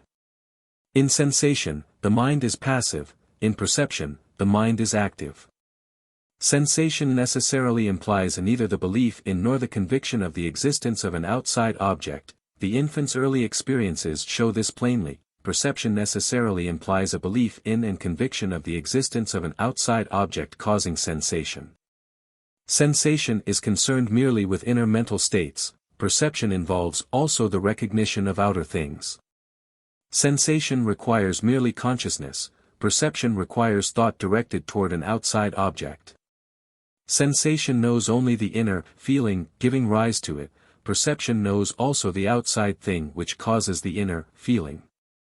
Perception is a power of the mind, not of the physical senses. It is capable of an almost incredible degree of training, cultivation and development. There are certain laws governing its development and training. It is possible for you to train and develop your powers of perception to such a degree that you may become a veritable master of perception. If your ambition does not reach such heights, you may at least develop and train your powers of perception to such a degree and extent that you will double or treble your efficiency in your chosen field of endeavor, and also fit yourself for still higher planes of work in the world. You, yourself, are the creator of your world of experience, and you create it largely by means of your powers of perception. It is for you to decide just what you wish to create. Your action upon that decision will perform the creative work. In order that you may realize the full possibilities of the development of the powers of perception along the lines of each of the several senses, we call your attention to the following scientific statements of examples and instances of cases in which certain individuals have developed such powers far beyond that of the average person. Such individuals were not possessed of abnormal senses, or sense organs.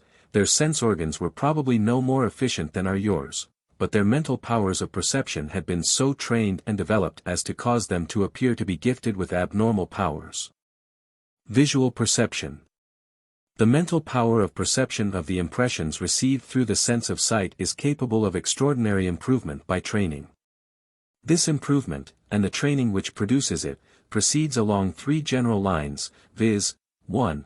the line of increased quickness and readiness in the visual perception of general or special objects. 2. The line of increased capacity for discerning and perceiving minute objects which ordinarily escape visual observation. And 3.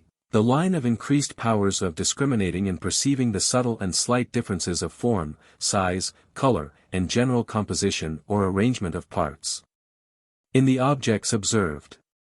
It should be noted, in passing, that one may train his visual perception along any one of these three lines, and attain great efficiency in it, yet with but comparatively little improvement in the other two lines. As examples of trained visual perception along the above-mentioned lines, the following instances will serve to illustrate the principle.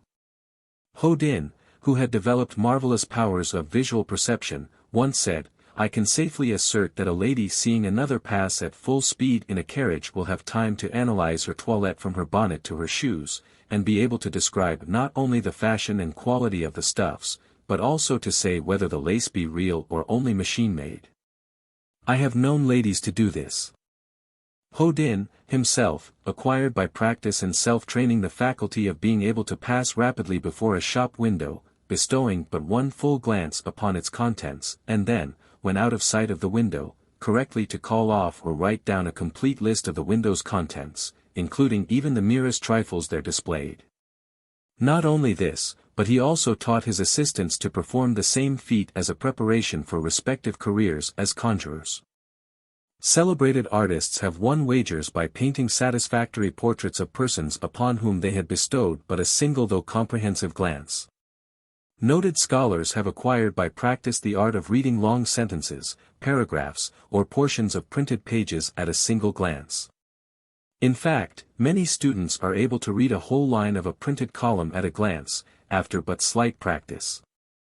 Professor Porter, once president of Yale, is said to have been able to read at a single, quick glance, a quarter and sometimes a half page of an ordinary textbook. Instances of similar proficiency are far from uncommon. Book reviewers frequently are able to catch the spirit of a book, and to obtain a very comprehensive idea of its contents, by rapidly turning its pages and skimming through it, stopping only here and there when some particularly attractive passage presents itself. Others frequently handling books acquire a similar proficiency. Large department stores employ skilled observers to report the special features displayed in the business establishments of their rivals in trade. These observers promenade leisurely through the aisles and corridors of the rival establishments, carefully noting the details of the articles of merchandise there displayed, or the arrangement of the goods, or other points concerning which their employers desire information. They frequently attain wonderful proficiency along these lines. Some of them are renowned for their almost photographic powers of perception. Milliners and celebrated dressmakers are very careful not to subject their advanced styles and models to even the casual inspection of strangers, since these visitors often turn out to be the trained observers employed by others in the same lines of business. Along the same general lines are the activities of the spies sent out by professional thieves to discover and report the details of the premises which have been selected as the scene of future burglaries. Disguised as beggars, peddlers, telegraph messengers, errand boys, telephone inspectors, electric light repairers, etc., these spies gain access to the premises. Once in a house or a room, the spy glances hastily around, carefully noting the location of the doors, windows, locks, receptacles, stairways, etc., from which observations a map is afterward drawn to be used by the professional burglars or sneak thieves. Military spies often attain wonderful proficiency along these lines. A single glance frequently suffices to give them a comprehensive and detailed idea and mental picture of important military preparations and plans. Along the second lines of visual perception, we find scientists and special workers in certain trades who have attained great efficiency in the direction of perceiving minute objects which escape the perceptive attention of the ordinary persons. Watchmakers possess this faculty. Makers of delicate scientific instruments likewise have acquired the faculty of distinguishing minute objects and parts of things. Microscopists by practice develop the power of perceiving very minute objects and their details, where untrained observers gazing through the same lens perceive merely a tiny speck, or minute blur. The magnifying instrument increases the strength of the minute physical impression, but it requires the trained observer's mental power of perception to perceive and to know that impression made upon his brain tissue. Along the third lines of visual perception, we have many instances of the wonderful efficiency of trained observers who are able to perceive and to discriminate between the subtle and slight differences in the form, size, color, and general composition or arrangement of parts, in the objects under observation by them. In fact, specialists in any business, trade, art or profession must acquire proficiency of this kind in order to be successful in their particular line. Bank employees become very expert in handling coin, or banknotes. Often they are able to detect counterfeits almost instinctively, so keen have become their powers of visual perception, though in this particular case they are often aided by tactile perception. Experts in handwriting are able to distinguish between the finest shades of difference in the written words, often being able to discover differences arising from the varying physical condition of the individual as evidenced in his several writings. Artists, as you well know, are able to distinguish between shades and hues, and combinations of color. They are able to see diversity where the ordinary observer perceives sameness and identity. Subtle distinctions which are imperceptible to the ordinary observer, stand out most strikingly to the perceptive faculties of the trained artist or worker in colors. Dyers, and dealers in colored fabrics, as well as many purchasers of those fabrics, are able to distinguish between very minute differences in shades, tints, and hues of color in fabrics. The color sense of some trained observers sometimes seem to other persons like an additional sense. Herschel said that the highly trained visual perception of the workers upon the mosaics in the Vatican enabled them to distinguish correctly between 30,000 different shades of color. Expert readers of character, and good judges of human nature, are often able so accurately to distinguish between the different shades of expression manifested by the human features, that they can interpret with a startling degree of correctness the inner feelings or thoughts of the person at that time. Persons having much to do with a number of subordinates in a school, office, workshop, army, etc., often become very efficient in many cases in sensing what is in the mind or feelings of those in their charge or under their authority. The skilled schoolteacher acquires proficiency in this line, the expert salesman also becomes an adept in this direction. Women, as a rule, seem by nature to possess this particular phase of this faculty well developed, this probably because their success and happiness in life frequently depends to a great extent upon their ability to sense and to act upon the moods of men. Whatever may be the true reason, however, the woman of experience often surprises men by her perception of what is in the mind of the men, and of other women. We may like to call this intuition, but more often it is merely the result of an unconsciously developed power of accurate visual perception along these particular lines. The observer knows what certain expressions mean, even though those manifesting them are seeking to conceal their inner thoughts and feelings. Auditory perception. The power of perception of impressions received through the sense of hearing is capable of extraordinary improvement by training. This improvement, and the training which produces it, proceed along three general lines, viz. 1. The line of increased capacity for perception of the general distinction between the general properties of sound, namely, the quality, intensity, and the volume or quantity of the sound impressions. 2. The line of the increased capacity for perception of the musical attributes of sound, i.e., the pitch, the tone, the harmony. 3. The line of the increased capacity for perception of the articulateness, distance, and direction of sounds. It should be noted, however, that one may train his auditory perception along any one of these three lines, and attain great efficiency in it, yet with comparatively little improvement in the other two lines. Physiologists and psychologists have made the interesting discovery that in the case of many persons who are supposed to be slightly deaf, or somewhat hard of hearing, there exists no physical deficiency whatever. The organs and mechanism of hearing are normal in many of such cases. The explanation of this apparent paradox is found in the fact that such persons have failed to develop normally the perceptive powers of that part of the mind which is concerned in auditory perception. In short, such persons are deficient in the power of attending to the sounds reaching them through their ears, and in the faculty of interpreting or understanding them, of perceiving them mentally. It is gratifying to be able to state that such cases are usually capable of being cured of their deafness under the proper methods of awakening the attention, and of training the auditory perception.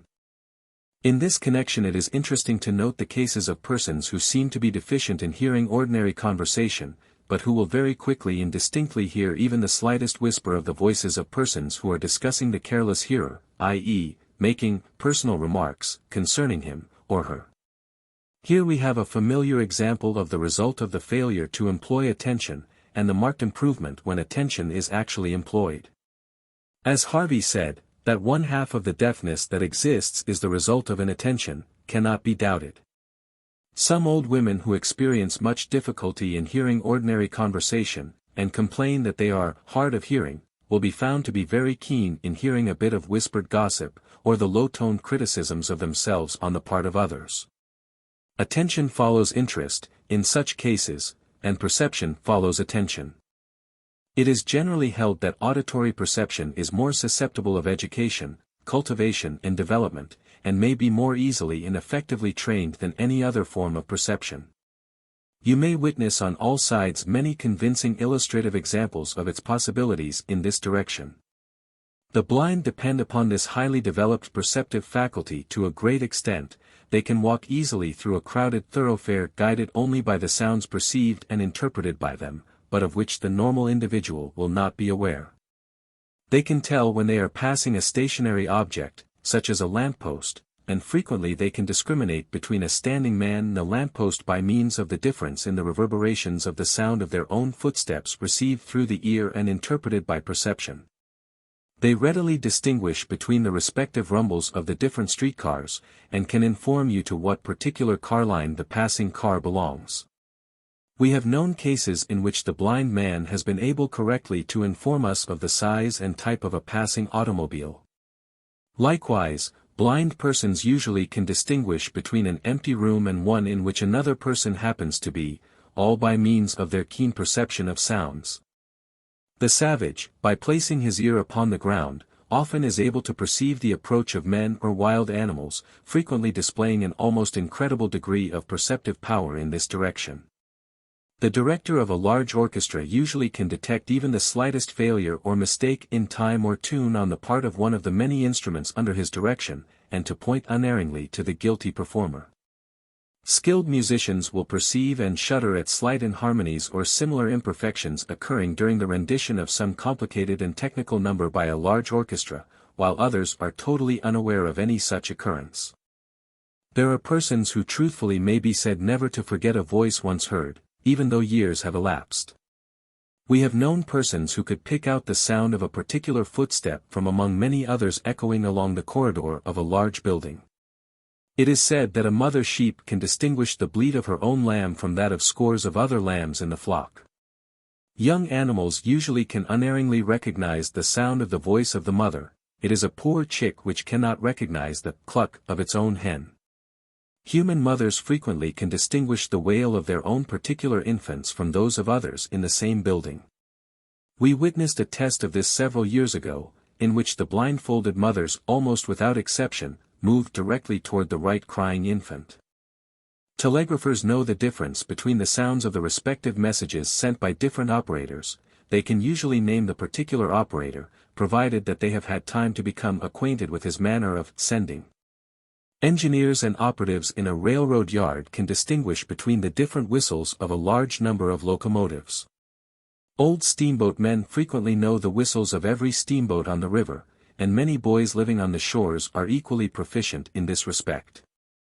Machinists can detect the slightest difference in the sound proceeding from the machine under their care, and often know the precise point at which trouble exists, and the nature of the disturbance as well, all from the slight difference in the general sound proceeding from the machine.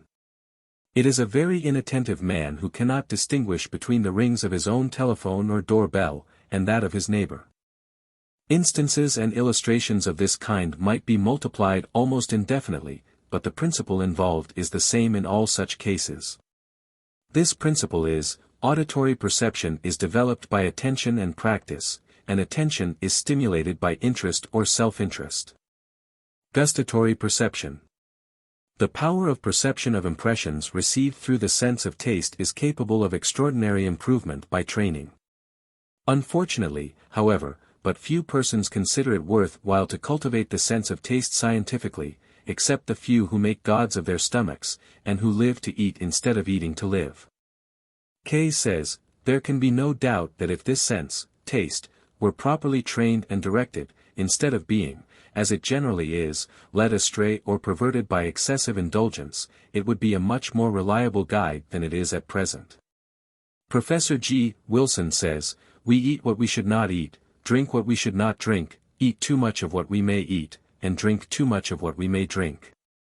And the result is that we ruin our health, enfeeble our bodies, dull our intellects, brutalize our feelings, and harden our hearts. Moreover, as some modern physiologists hold, we miss most of our taste values by not understanding how to extract the taste from our food, thus habituating ourselves to gross eating and gluttony, instead of being true epicures manifesting moderation in eating and drinking but securing the full taste values and a high form of aesthetic enjoyment. Epicures inform us that there exists a harmony in tastes as well as in colors and in sounds, some tastes modifying, intensifying, or harmonizing with others with which they are associated. Dr. Muller says, in the art of cooking, attention has at times been paid to the consonance or harmony of flavors in their combination or order of succession, just as in painting and music the fundamental principles of harmony have been employed empirically, while the theoretical laws were unknown. Examples of highly developed gustatory perception are had in the case of the tea tasters and the wine tasters of commerce. The tea taster is employed to pass upon the flavor, quality, and value of submitted samples of tea. If experienced, he will be able to inform you as to the technical merits or demerits of the sample, its general grade, the locality of its production, the method of its curing, and also its current market value, all this resulting from the mere passing of the drawn tea over his tongue. The wine taster performs a similar service, in much the same way. In both of the above-cited cases, however, the sense of smell plays a considerable part in the perceptive process. In certain lines of business in which articles of food are dealt with, there are men who are adepts in tasting such articles, and thus determining their quality and value. This faculty is acquired by practice and training, interest and attention developing the perception. Certain chemists, also, possess marked ability in this particular direction. Moreover, certain skilled epicures are said to be able to state correctly just what are the ingredients of any given sauce or dressing, as well as its relative proportions, and also to state correctly the manner in which has been killed the animal whose meat they are eating. Roman epicures were able to tell by the taste whether the fish was caught above or below a certain bridge, and some modern epicures claim to be able to decide by taste on which leg the partridge was accustomed to sleep. Such things, however, are entirely outside the world of the ordinary individual. Olfactory perception. The power of perception of impressions received through the sense of smell is capable of extraordinary improvement by training. But few modern civilized persons, however, deem it worthwhile to undertake any such development or training. Smell has grown out of fashion, it would seem. Some moderns seem even to regard it as an unworthy and animal-like sense, probably because of its lack of cultivation and training in modern times and in civilized communities. The ancients, however, regarded this sense as of high value and importance, and treated it with marked respect. Incense and perfumes played a large part in the lives of the ancients, and even today the Orientals pay much attention to them. Thoughtful men have regretted the modern relegation of this sense to the background. They point out that mental associations frequently cluster around sensations of smell far more strongly than around other classes of sensations. There is romance in the recollection of the smell of a favorite perfume, or of a certain flower, a romance which is readily revived by a present-day experience of that same odor. Did you ever read that wonderful poem that begins, "But, oh, the smell of that jasmine flower"? There is a suggestive power and value to odors, far surpassing those of sights or sounds. They appeal to the emotions most powerfully, their memories persist longer. Many hold that as a valuable source of pleasure and of mental enjoyment the sense of smell demands far more care and attention than it commonly receives. The lower animals, and the primitive races of mankind, as well as the blind of our own time and land, have very highly developed senses of smell, this due to use, habit, and necessity. Some young children also possess the power of effective olfactory perception, but disuse serves to eliminate this as they grow older, in most cases. Some psychologists, however, hold that the human race frequently exercises this sense and perceptive power along subconscious lines, and that many of our likes and dislikes are influenced thereby. Certain perfumes are held to be sexual excitants. Perfumers, chemists, and men whose business necessitates the knowledge of the odor and aroma of their wares, as for instance, dealers in certain kinds of food, tobacco, flowers, etc., frequently possess a highly developed power of olfactory perception. We see here the operation of the same general principle of development, namely, interest, attention, and perception. Tactile perception. The power of perception of the impressions received through the sense of touch is capable of extraordinary improvement by training. This improvement, and the training which produces it, proceeds along four general lines, viz. 1. The line of increased perception of minute objects or parts of objects, 2. The line of increased perception of certain qualities and conditions of objects and their details or composition, arrangement, or relation of their parts or attachments, 3. The line of increased perception of temperature, 4. The line of increased perception of conditions of weight, spatial dimensions, etc., by the so-called muscular sense. Watchmakers and others who constantly handle minute objects, and adjust delicate parts of mechanical contrivances, are found to possess wonderfully developed tactile perception. Their sensitive fingertips become almost like organs of sight so far as is concerned their efficiency in the delicate work in which they are engaged. Likewise the manufacturer and the professional buyer of woolen, silk, or cotton fabrics frequently depends materially upon this highly trained sense of touch.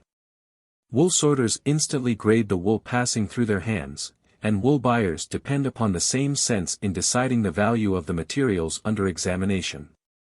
The engraver passes his hand lightly over the engraved plate, and is able to detect instantly even the slightest imperfection upon it. Experts in various lines of trade are often paid large salaries by reason of their developed and trained tactile perception. We need scarcely call your attention to the highly developed sense of touch of the blind. To witness a trained blind man read rapidly by means of applying his fingertips to the surface of the raised letters of a book is a revelation, and to witness his manual dexterity in successfully performing technical, delicate work which would be difficult even for a man of keen sight, is almost like witnessing a miracle. As Taine says, at present we have only rough discrimination as to the tactile sensations, we can hardly distinguish their shades of difference, for want of being compelled to do so. With some blind persons, the sense of touch surpasses all imagination. It is enough to see blind men employ this sense, to comprehend all the discrimination which our touch might have, but has not acquired. Persons whose occupations necessitate a quick and ready perception of temperature will be found to have acquired the necessary development of this phase of the sense of touch. Cooks discriminate nicely in this matter, and manufacturing chemists, preservers, canners, makers of toilet preparations, and others become very proficient in the art of detecting the fine, nice distinctions and variations of temperature found necessary in their processes of manufacture. Some, indeed, become so expert as justly to be entitled to their title of human thermometers. The average housewife is able to gauge with a high degree of correctness the temperature of her oven, or of her cooking dishes, or of her iron. The experienced physician often is able to determine whether a patient has a temperature the moment he applies his hand, this being remarkable when it is remembered that the difference so detected is that merely of a few degrees. That phase of tactile perception which is often called the muscular sense, also is capable of the highest development and training. In fact, instances of such cultivation are to be seen in the case of every skilled artisan. This phase of tactile perception employs the muscles, especially the voluntary muscles, as its organs and instruments of impression, by means of which it detects differences in weight, pressure, force, resistance, hardness, softness, spatial dimensions, etc.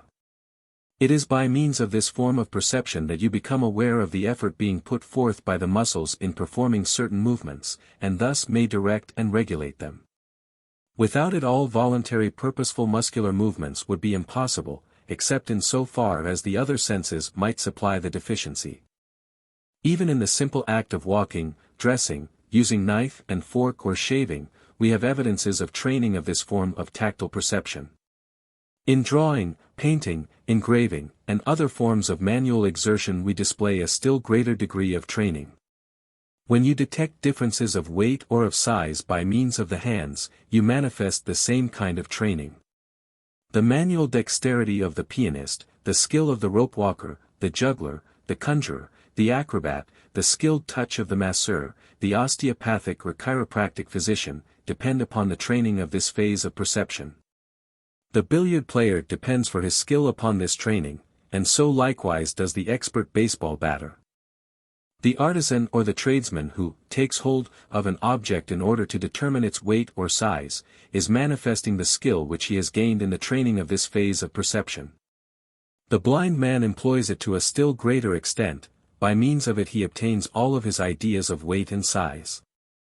The blind man, wishing to ascertain the size and shape of a table, passes his hand around it, wishing to ascertain its weight, he lifts it.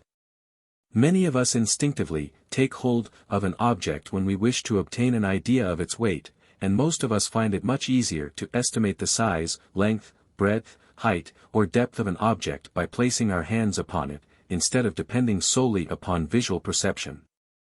Important as is this phase of tactile perception, which is technically known as the muscular sense, it is a surprising fact that but few of us have ever realized that it existed, at least until our attention has been directed to it.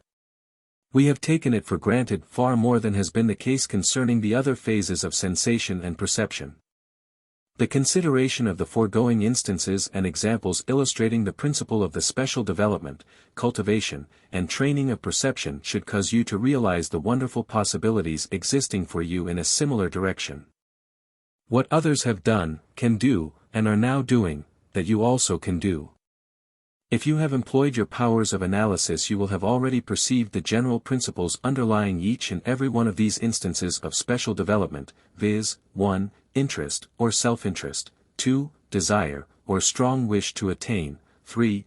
Purposeful determination, or the will to attain, 4. Practice, or acquiring the habit, 5. Exercise, or strengthening the habit, 6. Judgment, or the right direction of the application of the new faculty, and 7. Use, or the actual, efficient employment of the faculty for some definite purpose, end, and service.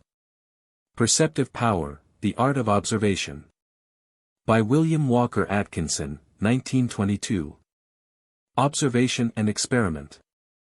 Observation is the act or faculty of observing or taking notice with care.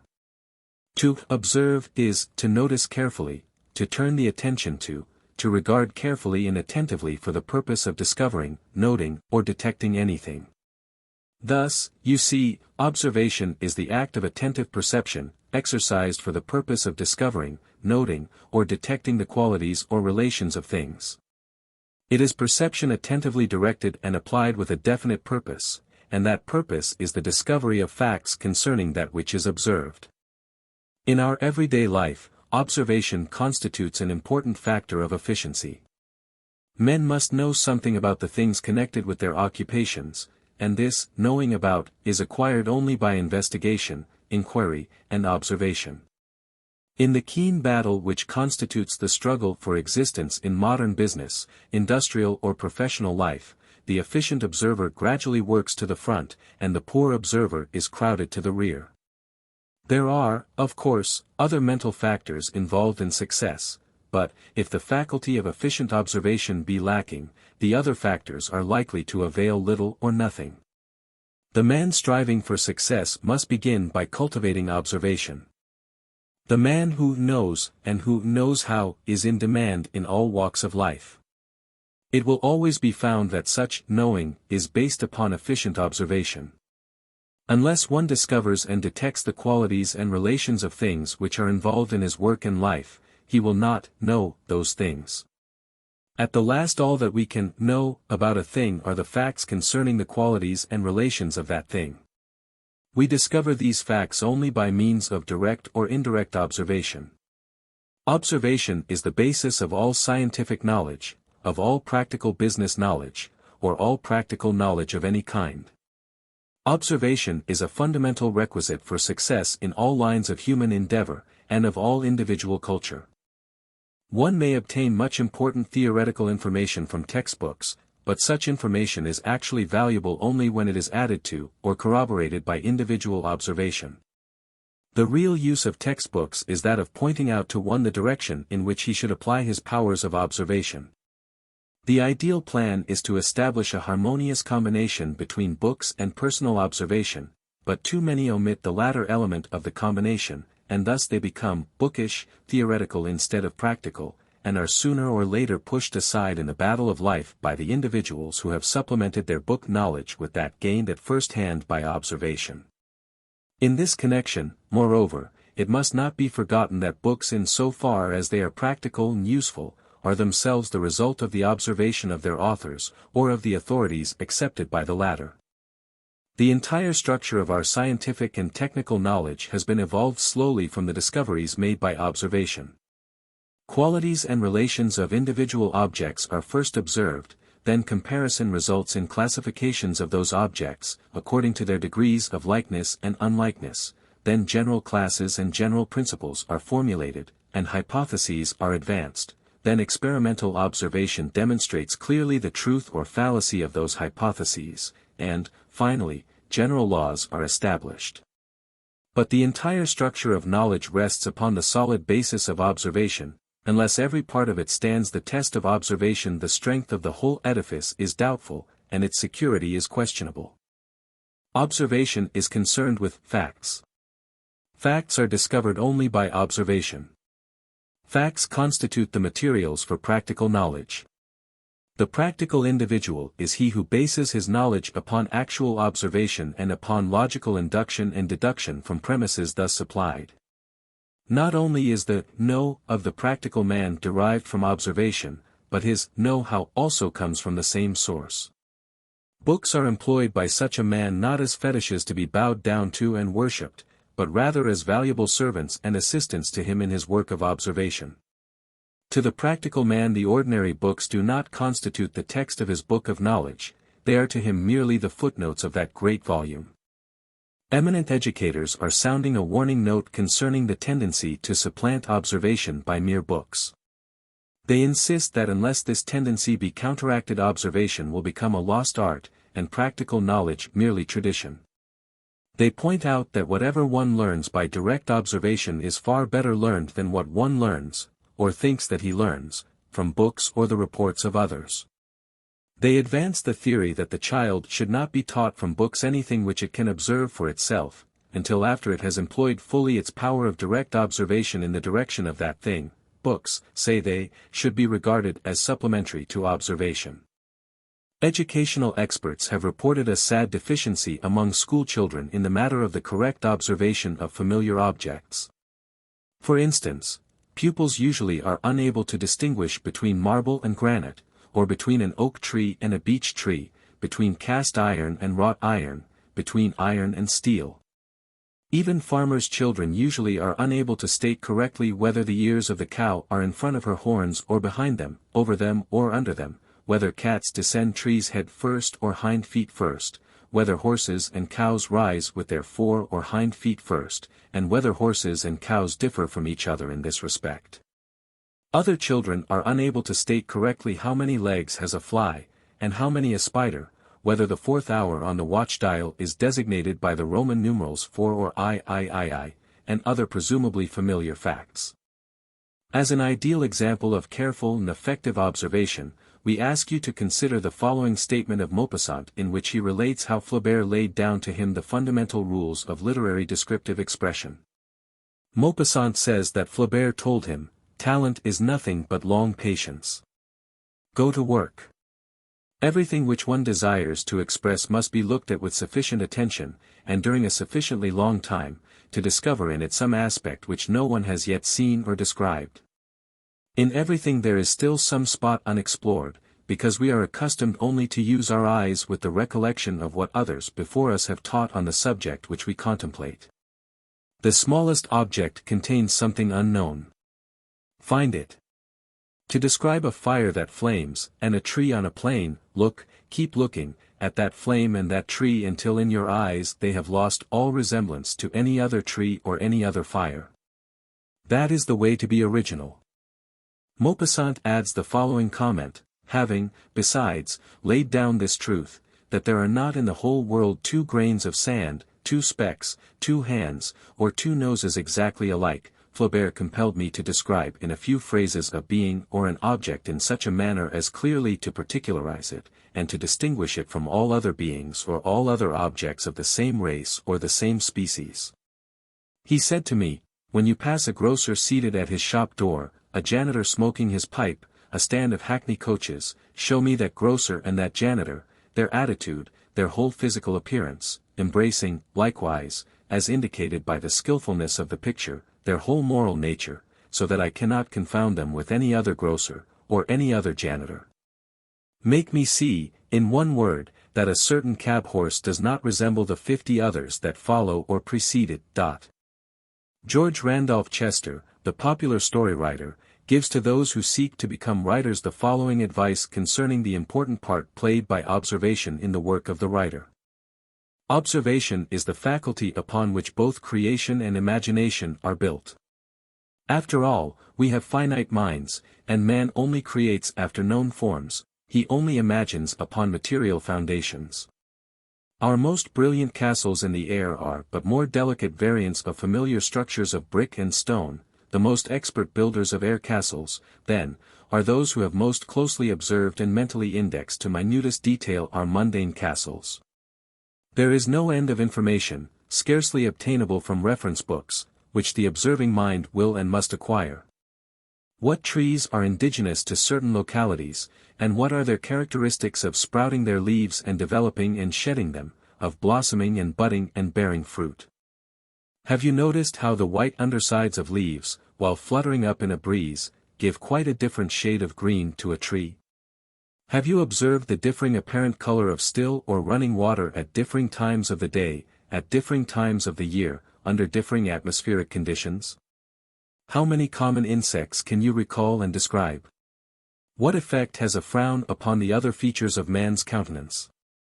How many sorts of sunsets, as infinite in their variety as the shapes of clouds, can you at this moment mentally catalogue and briefly describe? Have you ever noticed the peculiar heave of the body given by a man straightening up under a hod of brick, or the unconscious rhythmic pauses, for rest of the muscles, indulged in by a man mixing mortar? The importance of this faculty can scarcely be overestimated, as you will discover to your later humiliation if you set down details without knowing them to be entirely accurate. The 3 factors of efficient observation.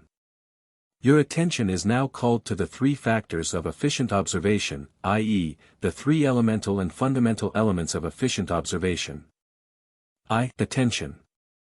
It is scarcely necessary to do more than merely to call your attention to the fact that attention is the first requisite of purposeful observation. Attention being the key to perception, and perception being the basis of observation, it follows that attention is the prime factor of efficient observation. Your observation becomes effective in the degree in which your attention is directed to the task, the degree in which you consciously and voluntarily attend to it. A subsequent section of this book is devoted to the special consideration of the subject of attention. 2. Interest. Attention proceeds along the lines of interest. The greater interest an object or a subject possesses for you, the greater degree of attention do you direct toward it. You will perceive this fact more fully in your consideration of the subject of attention in a subsequent section of this book. In this connection it should be noted that interest may be awakened, stimulated, and continued by attention intelligently applied under the rules of attention which we shall present for your consideration in that section of this book in which the subject of attention is considered in detail. 3. Discrimination. One may cultivate observation, on general principles, by directing it to all objects, without regard to their importance, essentiality, or special purpose. But such observation will not be efficient observation. Efficient observation requires discrimination along the lines of purpose. Efficient observation is purposive observation. Purposive observation is observation directed toward the discovery and detection of facts which will be useful to you in the general or special fields with which are concerned your work, your recreation, your studies, your culture. If you proceed upon the principle that any and all kinds of observation, the observation of all manners, sorts, and kinds of things, is efficient observation, you will have failed to catch the spirit of this instruction. If you had all eternity in which to observe, and in which to accomplish an infinity of creative work, then this indiscriminate observation might serve your purposes and thus be advisable. But, inasmuch as you have only a limited time in which to observe, and a limited number of tasks possible of attainment by you in this life, then it behooves you to exercise an intelligent discrimination concerning the general or special classes of objects or subjects toward which you are to exercise efficient observation. To observe on general principles is as impracticable and inefficient as to think on general principles. In either case you will get nowhere, as the current idiom so forcibly expresses it. In such cases you will be so occupied in observing or thinking about the non-essentials that you will have no time left in which to observe or think about the essential, necessary, efficient things in your particular field of activity. You will be like the squirrel in his wheel, continually traveling but never arriving anywhere. You will simply be wasting your time and energy. Your efficient observation, then, must have a definite purpose, and must proceed in a definite direction. It must be concerned with the lines of activity which represents your chief purposes in life, and it must be kept within at least the general limits of such purposes. This purposive observation may proceed along two general lines, viz. 1. Simple observation, i.e., the observation of the qualities of the objects brought into attention by reason of their presence in or association with your general or special lines of work or study, to the end that you discover and detect so far as is possible their general character and nature, i.e., the whatness of them. 2. Experimental observation, i.e., the observation of the aforesaid classes of things along the lines of trial, experiment, or test directed to the discovery and detection of their workability in certain directions, the way in which they will work or work out under certain applied conditions. In the latter form of observation the assistance of constructive imagination is required. In simple observation you merely discover or detect certain qualities or circumstances concerned with the object under observation. In experimental observation you proceed to change or vary the circumstance, that you may perceive the working out of those qualities under different relations.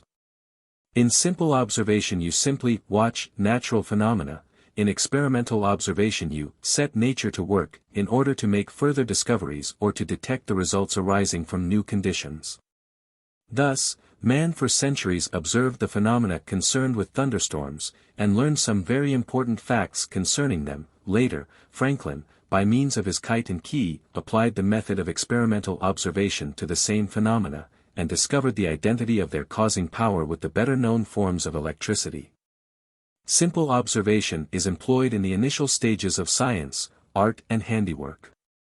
Experimental observation marks their more advanced stages, when the knowledge gained by the simpler phase has greatly progressed and has been subjected to the tests of experiment and trial in many cases and under varying circumstances.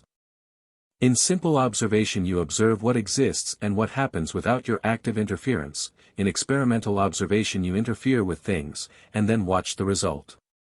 Experimental observation, therefore, is simple observation plus your deliberate interference with, and regulation of, the active processes of the observed object. Thus, you observe certain actions of a young dog, and make certain discoveries concerning them, then you proceed by experiment to test the dog's actions under changed conditions and relations with other things, and from the results thus obtained you make additional discoveries which give you a fuller understanding of the actions originally observed. Experimental observation is a short cut in observation. If you had all eternity in which to observe, and could perceive every natural happening anywhere in the universe, then you would not require experimental observation. In such case nature would sooner or later present to your simple observation the entire materials for a complete knowledge concerning all of her processes. But inasmuch as your time and powers of perception are limited, you proceed to take the short cut of experiment, and thus anticipate many of nature's future and distant revelations and bring to the present time and place the actual events and happenings. Thus, man has discovered by scientific experiment and reasoning many things which would have required innumerable years for him to have discovered by simple observation. The animal and the primitive man employ simple observation alone. Reasoning man has enormously increased his effective power by applying it under the forms and methods of test, trial, and scientific experiment. The following general rules of observation apply more particularly to simple observation along the general lines of perception. Rules of observation. 1. Concentration. Employ concentrated attention when you are deliberately observing an object.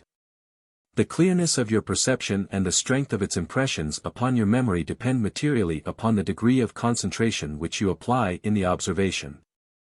See final section of this book for special instruction concerning concentration.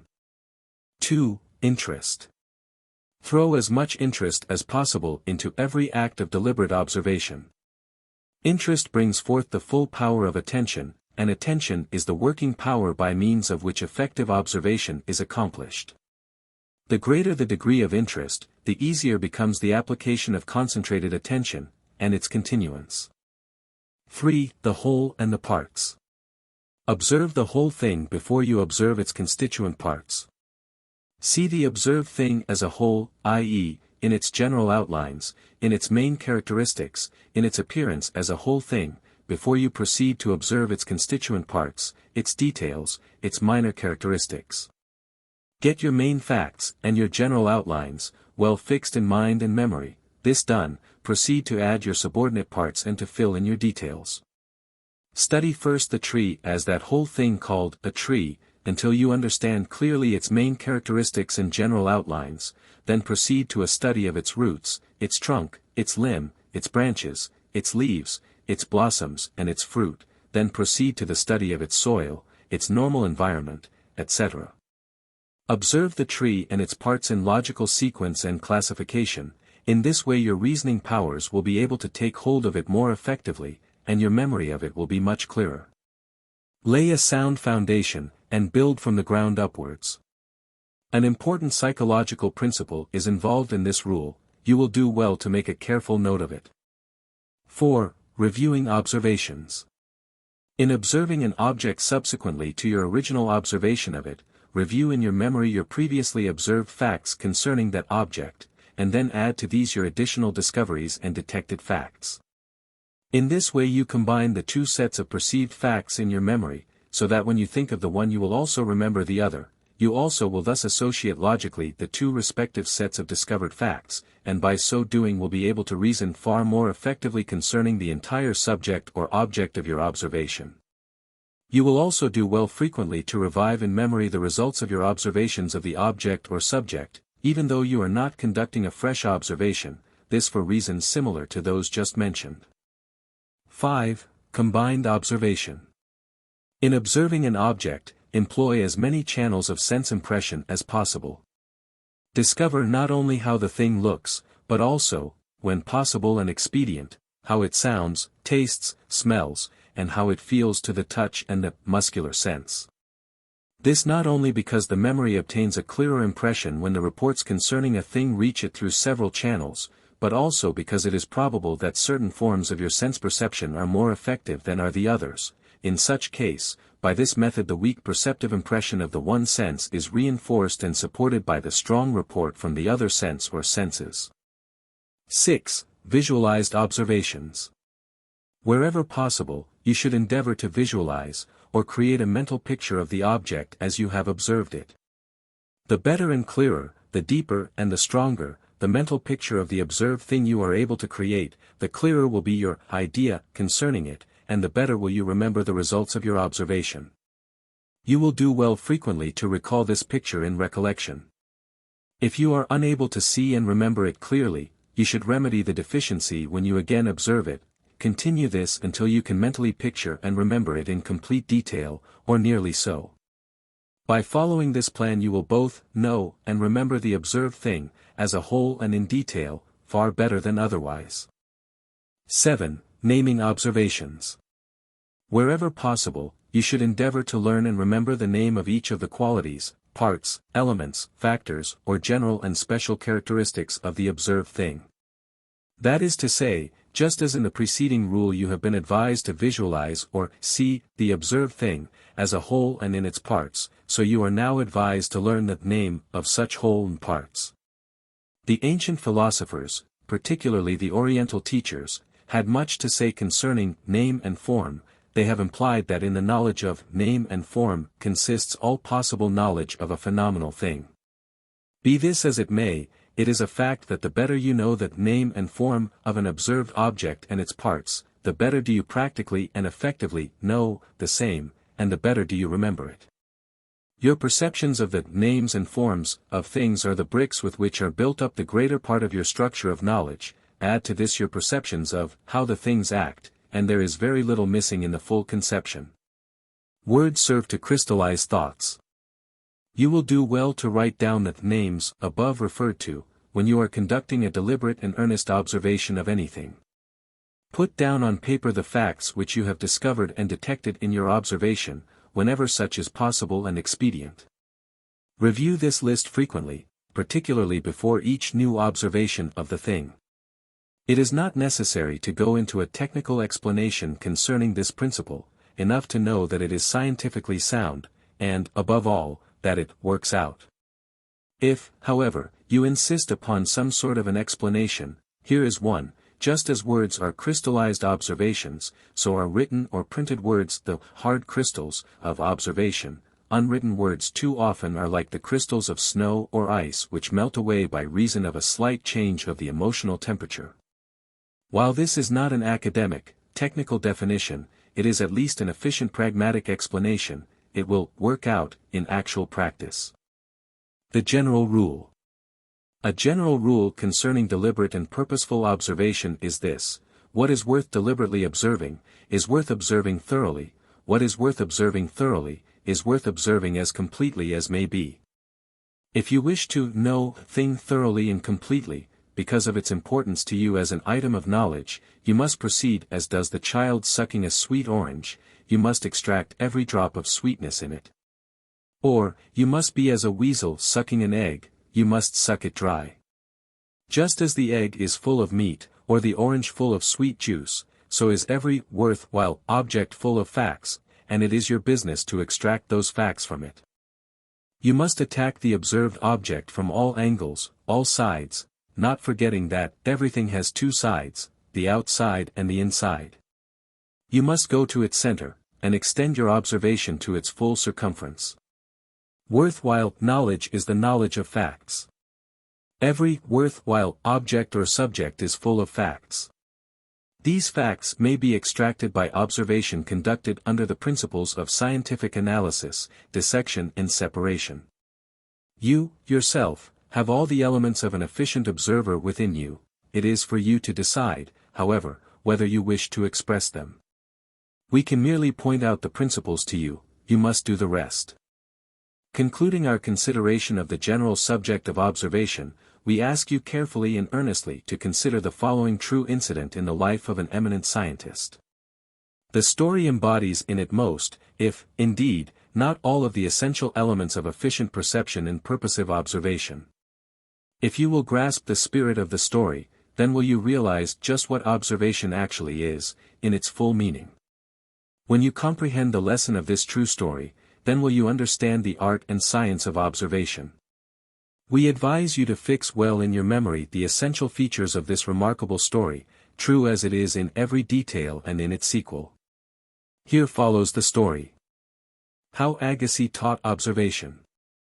Louis Agassiz was one of the world's greatest naturalists. Moreover, he was renowned as a teacher of his special branch of science. His pupils were noted for their keen powers of perception, scientific analysis and synthesis. He could lecture on the subject of an animal of apparently no interest whatsoever, and his audience would listen as if to an entrancing story, this because he knew the really interesting facts about the apparently uninteresting creature, and could make others perceive them.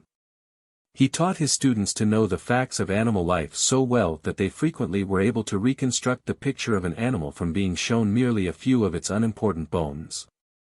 His advice to his students was, see, observe, remember, interest is the key to these three doors of knowledge.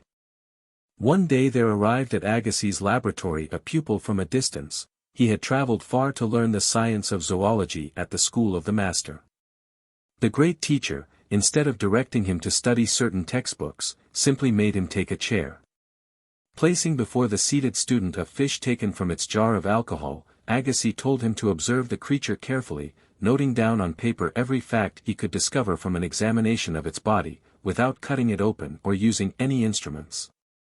He then excused himself, telling the student to continue at his task until his return. The student was a little piqued at the simplicity of the task. He felt that he knew all about a fish's body, but he cursorily examined the specimen more as a matter of politeness and of duty than from any belief in the value of the task or its result. He examined the fish for about 15 minutes, noting down carefully the few things he perceived concerning its shape, size, conformation, color, etc. Then he waited somewhat impatiently for the teacher's return, but the teacher failed to come back to him. He asked the assistants to find the professor, but they reported that he had seemingly dropped out of sight. However, they advised the student to await his return, and to continue the task while doing so. The student was disgusted, to state it mildly. He looked at that fish from nose to tail, he turned it over and looked at the underside of it. He discovered a few additional facts, but very few.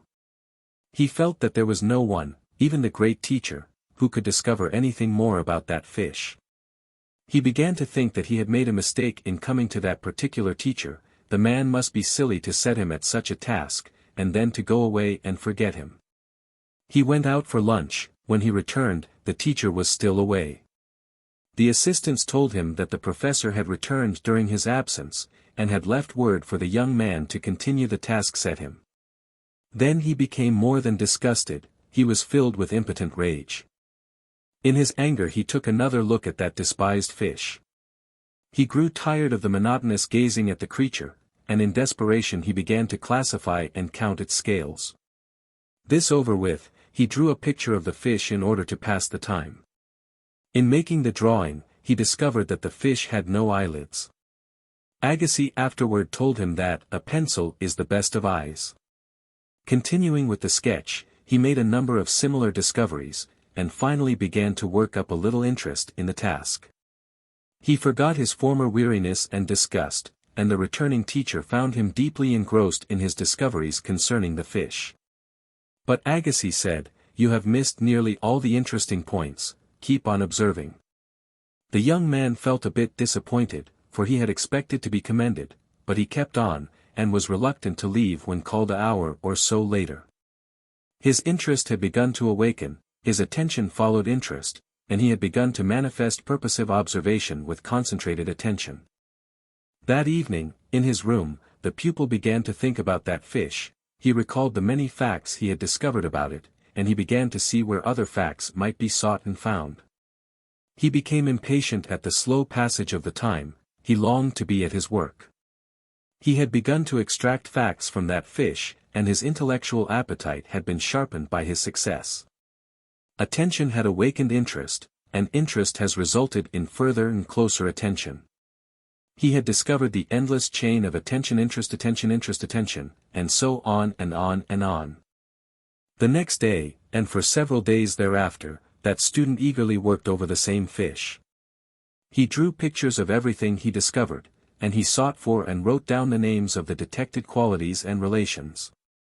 He had recognized the value of name and form as a working principle of observation. Aided merely by an occasional general suggestion from the teacher, the young man persisted until he knew practically everything there was to be known about the external facts concerning its habits, etc.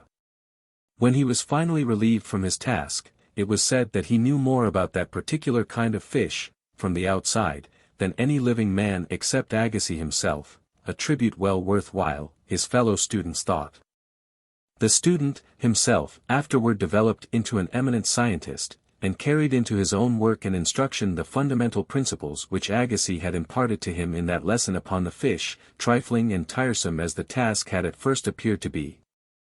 In after years, when he had won renown and fame on his own account, this one-time student said in a public address, after telling the tale, "That was the best zoological lesson I ever had, a lesson whose influence has extended to the details of every subsequent study, a legacy that Agassiz has left to me, as he left it to many others, of inestimable value, which we could not buy, with which we cannot part." We are not asking you to emulate this student, you probably have different needs and other aims in life. But we do ask you to try to catch the spirit of the teacher, which he successfully passed on to this pupil.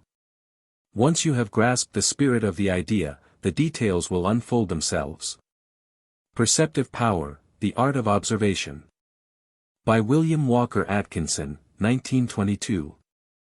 Cultivating Observation. In addition to the general rules concerning observation which we have presented for your consideration, and in addition to that illuminating story of the pupil of Agassiz, we wish to direct your attention to several special exercises designed for the cultivation of the several particular forms of observation concerned with the 5 respective phases of sense perception. These exercises, however, are not presented as cut and dried methods, but rather are given as suggestive illustrations of certain effective forms of exercise and training along the special lines indicated. Sight observation. Exercises for the cultivation and training of perception and observation through the channels of the sense of sight fall into 2 general classes, viz. 1. Exercises for training sight observation along the lines of rapid perception, and 2. Exercises for training sight observation along the lines of full and comprehensive perception. It will be well for you to train your powers of sight observation along both of these lines, the ideal, of course, being that of comprehensive perception performed as rapidly as is consistent with efficiency. In exercises and methods along the lines of rapid visual perception, the main purpose is to develop the power of seeing clearly as many things or details as possible in one rapid though comprehensive glance. It is astonishing how greatly this power may be increased by deliberate exercise and practice. We have pointed out to you that young thieves are trained in this way by the master criminals. They are trained gradually, proceeding from simple tasks to more complex ones, the teachers proceeding according to strict scientific principles which they have learned by experience. While deploring the evil uses to which such principles have been prostituted in such cases, we must admit their efficiency. The plan is as follows: a few small articles are shown to the student, and he is allowed to give to them but a single swift glance, endeavoring to note as many points as possible. At first, he is able to observe few objects and still fewer details, but from day to day he increases his capacity, until in a comparatively short time he is able to display almost incredible proficiency.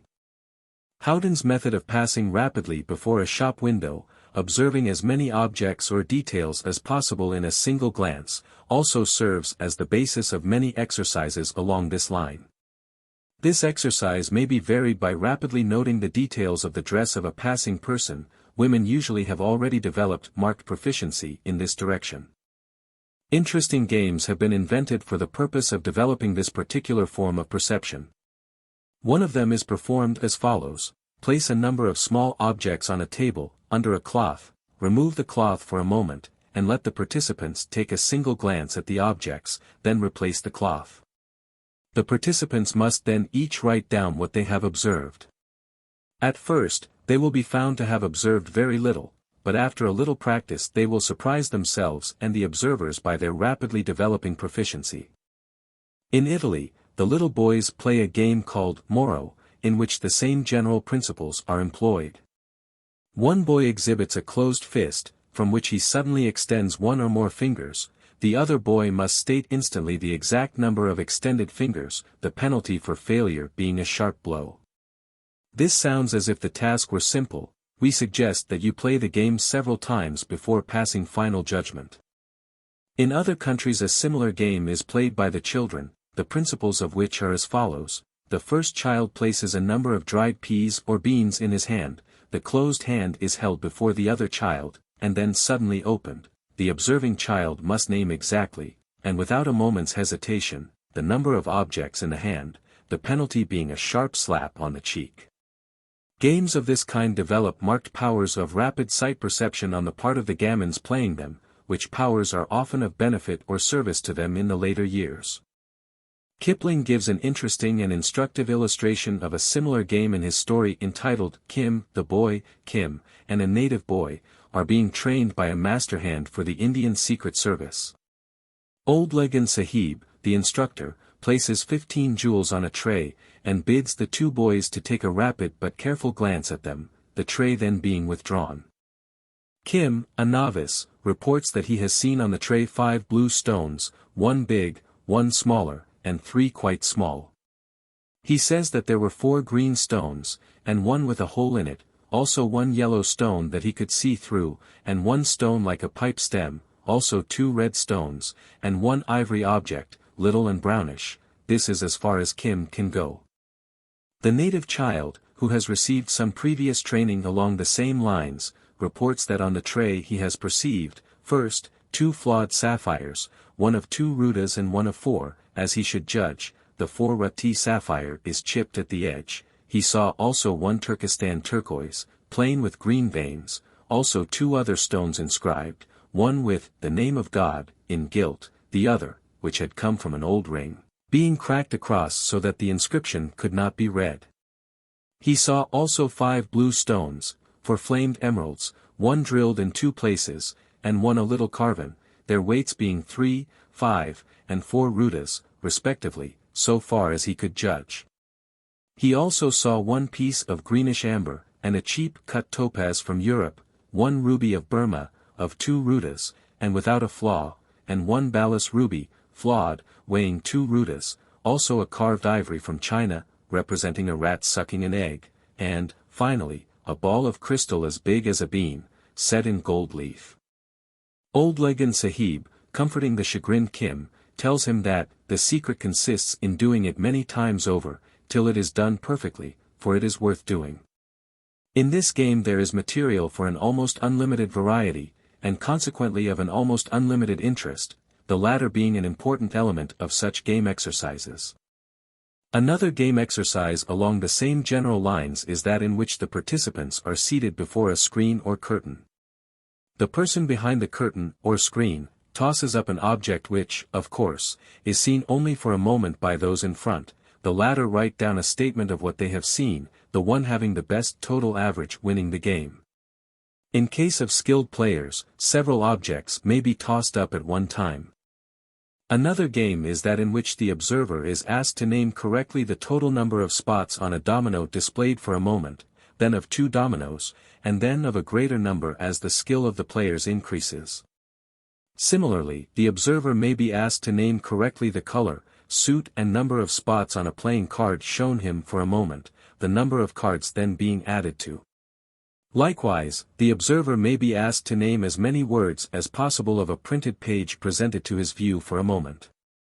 The principle in all such formal methods of exercise or game exercises in rapid sight observation, is the same, viz., that of observing rapidly and comprehensively an object or number of objects presented to the view for a brief period of inspection. Skill is attained only by practice and experiment. A surprising degree of skill and efficiency in this direction results from even a moderate amount of practice and exercise. As we have said, the element of interest should be introduced into the exercises so far as is possible, for it is the keystone of the arch of observation. Exercises and methods designed for the cultivation and training of the power of comprehensive sight observation proceed along the same general lines indicated in the preceding pages, i.e., along the lines of practice and exercise of the perceptive faculty involved, proceeding from the simple to the complex, from the easy to the more difficult feats. In this class of exercises, however, the element of time, of rapidity of perception, is not the dominant one, the element of comprehensiveness, completeness, and inclusiveness is the important one. The idea here is not how rapidly, but how thoroughly one perceives and observes. The following typical exercises will illustrate the general principle involved in all methods of this class. Go into a room in which there are no other persons present, taking your time for the observation. Note the details of the room and its furnishings, writing down on paper that which you observe. Take note of the approximate size of the room, its shape, the location of the windows and doors, the alcoves, if any, then note the details of the papering, the color of the wood of the doors, window frame, and panel, note the furniture and pictures, the carpets or rugs, and similar items of furnishings or decoration. In short, note everything concerning the room and its contents. A day or so later, repeat the process. You will find that many little things have been omitted from your first list. Remember the experience of Agassiz's pupil, yours will be similar. Or, following the same general plan, carefully observe some small object, again bearing in mind the pupil of Agassiz in his method. Some time after, repeat the process and discover how many points you missed the first time. Or, in the same way, take a short walk, mentally noting the buildings, details of paving, and the 1001 things which you perceive when your attention is directed toward them. In all probability you will discover that you have really known very little about the house in which you live. Try to draw a rough picture of it, including the location and shape of its doors and windows, its rooms, its cornice, its steps, its porch, its chimneys. You will be surprised to discover how little you had previously observed concerning the house, though you may have lived in it for many years. Or, again, walk through a park or bit of woods, noting the different kinds of trees and plants coming under your interested observation. In all of these exercises you will do well to use the pencil for writing down names, and for drawing outlines, maps, etc. The pencil is a wonderful aid to perception. Refer to the previously mentioned statement of Maupassant, in which he tells how Flaubert instructed him in the art of observing persons and things. Note his statement that there are no two things exactly alike, each thing is a little different. Then try to discover by observation those particular distinguishing points of difference. Note also Chester's advice to would-be writers. In it the same principle is emphasized. Another writer has said that every individual may be described in a single paragraph. Try to so observe that you may write that paragraph concerning the person under observation. Start a paragraph record of your friends and acquaintances. It will be extremely interesting, and very instructive. We might fill page after page with exercises and methods of practicing this form of perception and observation through the sense of sight, but the general principle involved in each would be the same. We have sought to impress this principle upon you in the foregoing statements and typical exercises. In practicing the above suggested exercises, or any of your own along the same lines, you must not lose sight of the general rules of observation stated in the preceding section of this book. These rules apply in all cases coming under your observation. Above all, remember the tale of the pupil of Agassiz. Hearing observation. In developing and training perception and observation through the channels of the sense of hearing, the general principles of sight observation should be observed, the only difference being that instead of seeing things attentively you hear them in that way. Listen to what is going on around you, when you wish to exercise and practice in this way. There are plenty of things to hear, if you will turn your attention to them. Refer to the previous section of this book in which we have called your attention to the efficient auditory perception of persons in different occupations requiring the same. This will give you a clearer idea of the character of the tasks you should set yourself in this work. You will not suffer from lack of material for your exercises, never fear. You will learn something by closing your eyes and trying to locate and know things through the attentive sense of hearing. Study the voices of persons, noting their accent, tones, and personal characteristics. You may learn readily to determine the nationality of different speakers, and even to tell from what particular part or section of your own country they have come. Study the sounds of the footsteps of different persons. You will soon discover that there is character in footsteps, as well as mere physical habit. When you attend concerts and musical recitals, practice listening to one particular instrument, shutting from your attention all the other instruments. In short, if you wish to cultivate and train your powers of hearing observation, begin to take an interest in sounds, tones, voices and other forms of impressions concerned with the sense of hearing. This will set into operation the attention, which in turn will awaken new interest, and so on. Interest is the first step, and probably the most important one. Tasting and smelling observation. We do not think it necessary to go into details concerning the cultivation and training of the power of taste or smell perception and observation. The general principles previously mentioned apply equally in the present case. Interest, attention, use, practice, and exercise, the employment of these will bring the desired end and result. An interesting experiment in taste perception is that in which, while a bottle of perfume is held under his nose, a blindfolded person is asked to distinguish between the taste of several familiar foods placed in his mouth. The distraction of his sense of smell from the food will be found to affect materially the clearness of his taste perception. Testing the sense of smell when the person is blindfolded will also show how poorly that sense is developed in most persons, and at the same time will furnish an excellent method of developing and training that particular sense perception. Blindfold an habitual smoker who is a good judge of tobacco, and also place cotton batting in his nostrils, then let him try to report the quality of the tobacco he is smoking, by taste alone. The result in most cases is surprising. Touch perception and observation should proceed along all of the several lines mentioned in our previous consideration of the sense of touch. You should learn effectively to distinguish between the different perceptions in the following classes, viz. 1. The perception of minute objects or parts of objects, 2. The perception of the details of composition, arrangement, or relations of the parts of objects, including the qualities of hardness, softness, roughness, smoothness, etc., and 3. The perception of differences in temperature. In this connection, practice and exercise directed toward the cultivation and training of the muscular sense is important and interesting. Such exercises and training may proceed along the lines of developing the perception of weight, size, pressure, resistance, form, shape, etc., and as well in the development of skill in using tools, instruments and similar appliances.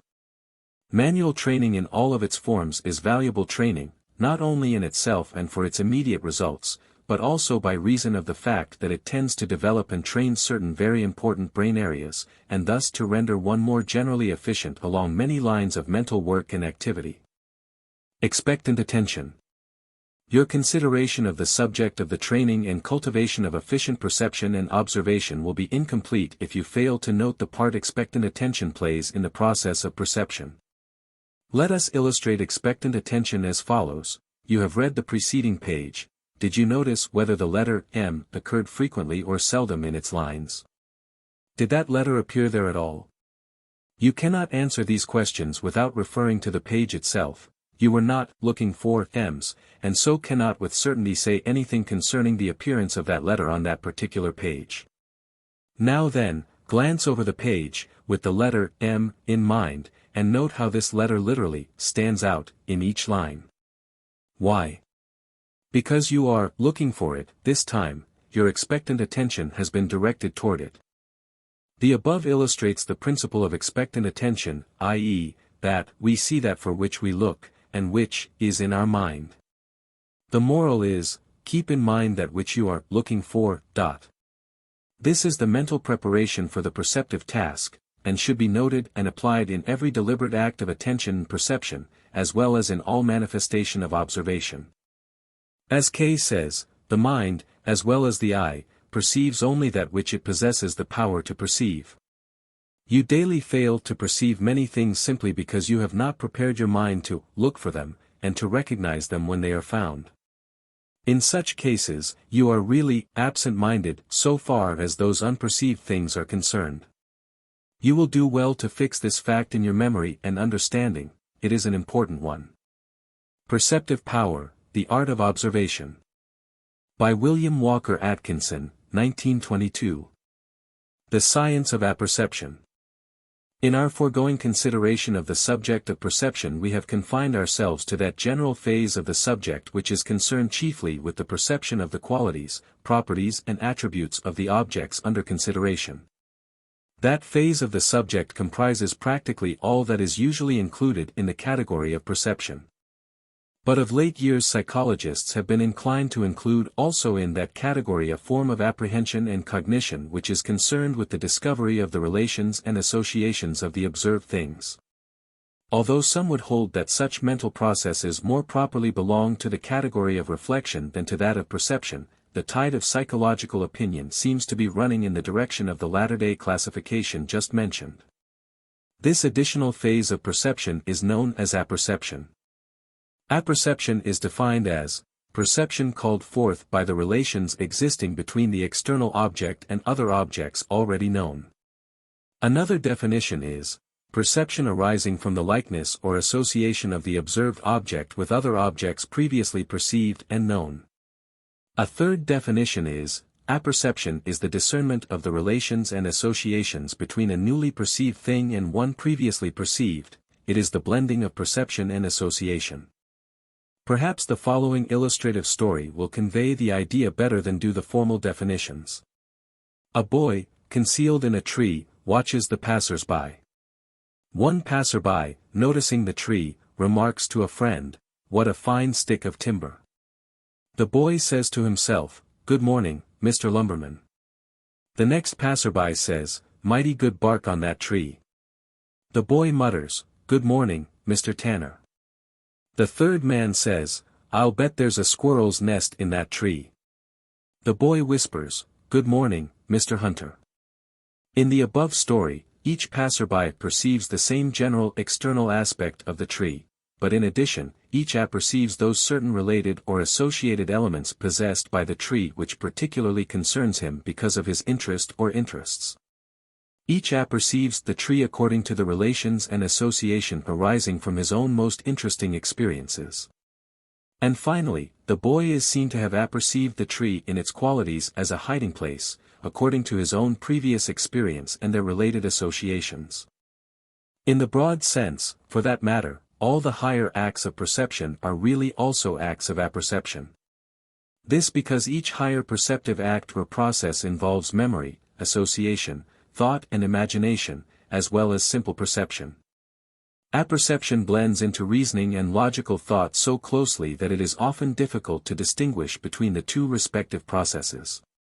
Moreover, your perceptions are nearly always more or less colored by your apperceptions. You see things in their relations to and associations with your previous experience, rather than as they really are apart from the latter.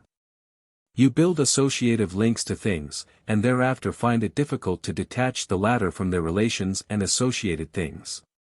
Apperception often tends to cause you to entertain preconceived ideas and prejudices for or against things under observation. This too frequently interferes with true efficient perception on your part. Apperception is an excellent servant, but a very tyrannical master, often a very unjust one. An understanding of apperception will explain many things which have heretofore perplexed you. It will give you the solution of that perplexing question as to why different persons readily find entirely opposite qualities and properties existing in the same thing. Their respective reports frequently differ so greatly as to be most difficult to reconcile them intelligently. Apperception, untrained and unrestrained, causes persons to find just what they expect to find.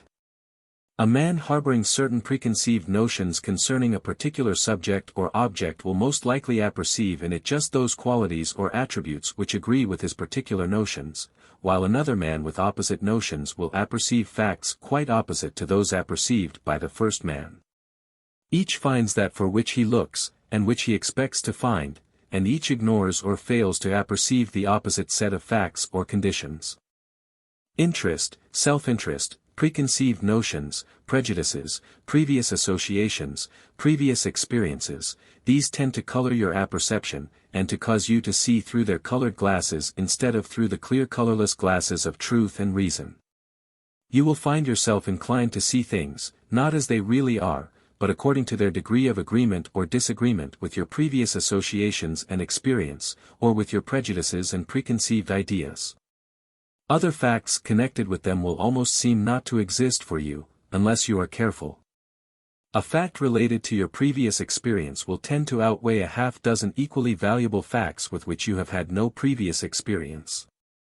This will doubtless be all right if you wish to become a bitter partisan, or an enthusiastic advocate of some particular cause or interest, but it will not be right for you if you wish to become an honest, consistent, logical thinker.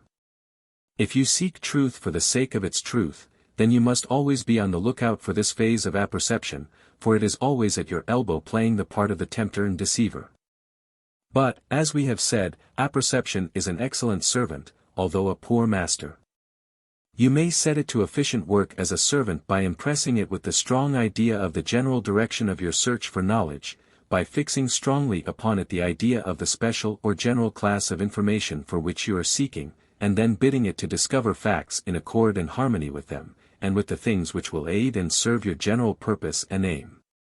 Apperception so trained will invariably and inevitably seek out the desired related or associated facts for you whenever they abide in the object or subject under observation or investigation.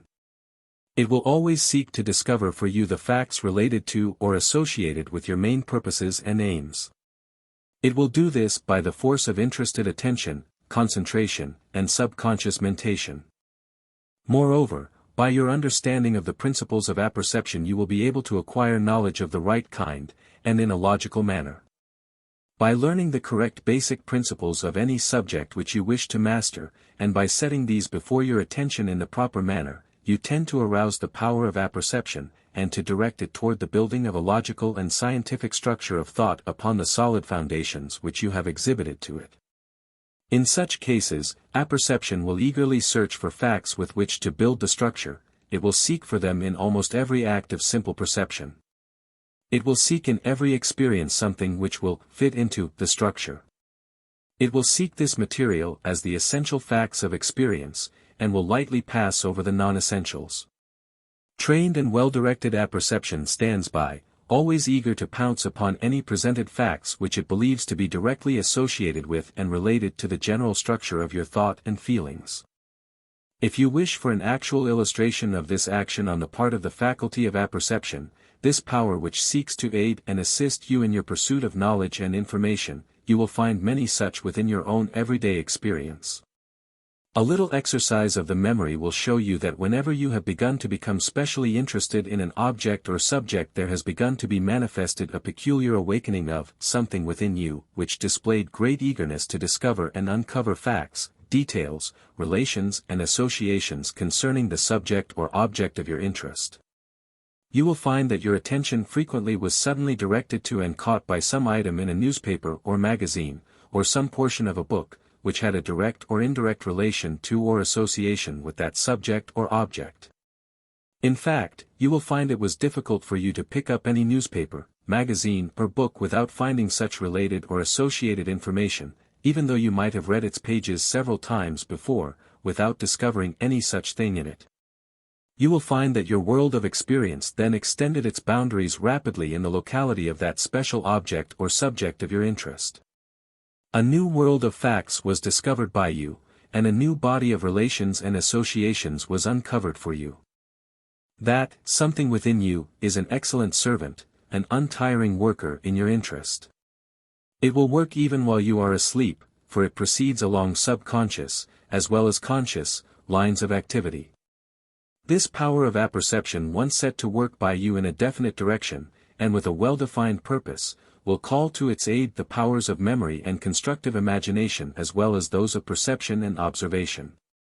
It will be well for you to come to an understanding with your faculty of apperception, and to issue your commands to it. But you should always retain the mastery of it, for while it is an excellent servant, it will develop into a tyrannical master if you surrender control to it. It is but a tool and instrument for the use of that master which you, yourself, should always be in your world of experience. The faculty of apperception is essentially concerned with the establishment of relations and associations between a newly perceived fact and other facts previously perceived and already known. Apperception is a relating activity. Apperception has well been described as the combining activity of the mind that brings order and harmony into our mental life by transforming the consciousness of related facts into the consciousness of relations. Perception brings to you the apprehension of particular facts actually related and associated, but apperception is required before you may discern such relationship and association. When it is remembered that thought is concerned largely with the discovery of the relations between different particular things, the importance of apperception begins to be realized.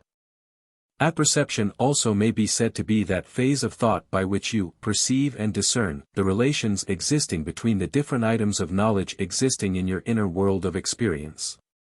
Two separate known facts may have places in your world of experience, having been placed there by perception, but you may not be consciously aware of any relation or association existing between them.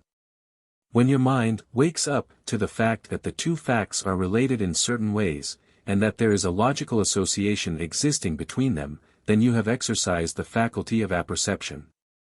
Or again, you may perceive a new fact, but have not as yet become aware that it has any logical or practical relation to other facts previously known to you. In such case, also, apperception supplies the missing connection, and the two facts become welded in your thought. Men had perceived many facts concerning electricity, but apperception was required to relate these facts to lighting, heating, motive power, transmission of messages, etc. Coal had been perceived ages before it was apperceived as related to the subject of heating. Petroleum had been perceived long before it was apperceived in its relation to the subject of lighting, heating, motive power, etc. Certain gases were perceived long before it was apperceived that they bore an important relation to raising a balloon. Wool was perceived long before the primitive man apperceived its relation to warm covering for the human body. The heat generated by friction was perceived long before someone apperceived its relation to fire-producing activity. The progress of the human race has resulted largely by reason of man's faculty of apperception, the power of discovering new relations in things. The future progress of the race depends largely upon the further exercise of the faculty of apperception in the direction of additional discoveries of new relations between things already perceived. The progressive man is ever on the lookout for the discernment of new relations concerning the things already perceived by him. All discoveries in science, and all inventions, are the result of this discernment of new relations by the exercise of apperception. A prominent college professor was wont to advise his pupils, be ever on the hunt for relations. The only progress possible is that arising from the discovery of new relations. No matter what is a man's occupation, his success depends largely upon his close study of relations. A faulty knowledge of relations frequently results in failure. Whenever you learn a new thing, apparently unrelated to any other part of your knowledge, make haste to establish relations and associations for it. Your degree of knowledge of anything depends materially upon your knowledge of its relations and associations. In fact, about all that you can ever hope to know concerning anything is, 1. Its qualities and characteristics, and, 2. Its relations and associations. You know a thing only as you know these two classes of facts concerning it. The first class is known to you through perception, the second, through apperception. Apperception is the connecting link between simple perception and simple thought. It partakes of the nature of both of these mental powers, which it likewise connects and binds together in the mental processes. Apperception is manifested in two general ways, the active principle of both being the same. These two ways are as follows: 1. The way of experimental observation, in which you set things to work, in which you test them under varying circumstances, in which you try them out and conduct experiments with them, all on the physical plane, though under your mental observation, and, 2. The way of constructive imagination, in which you perform various experiments with things, similar to those above noted, but this time on the mental plane instead of the physical. In the first of the above noted ways, you do your work with your hands and in the world of matter. In the second way, you perform the work all in your mind, and with the aid of the mental faculties alone. The inventor on the physical plane employs both of these ways. The inventors on the mental plane, the great planners, designers, constructors who see first the thing as ideal to be afterward materialized as real, these men employ the second way, principally. But, in either case, the raw materials of apperception are furnished by perception, they can come from no other source.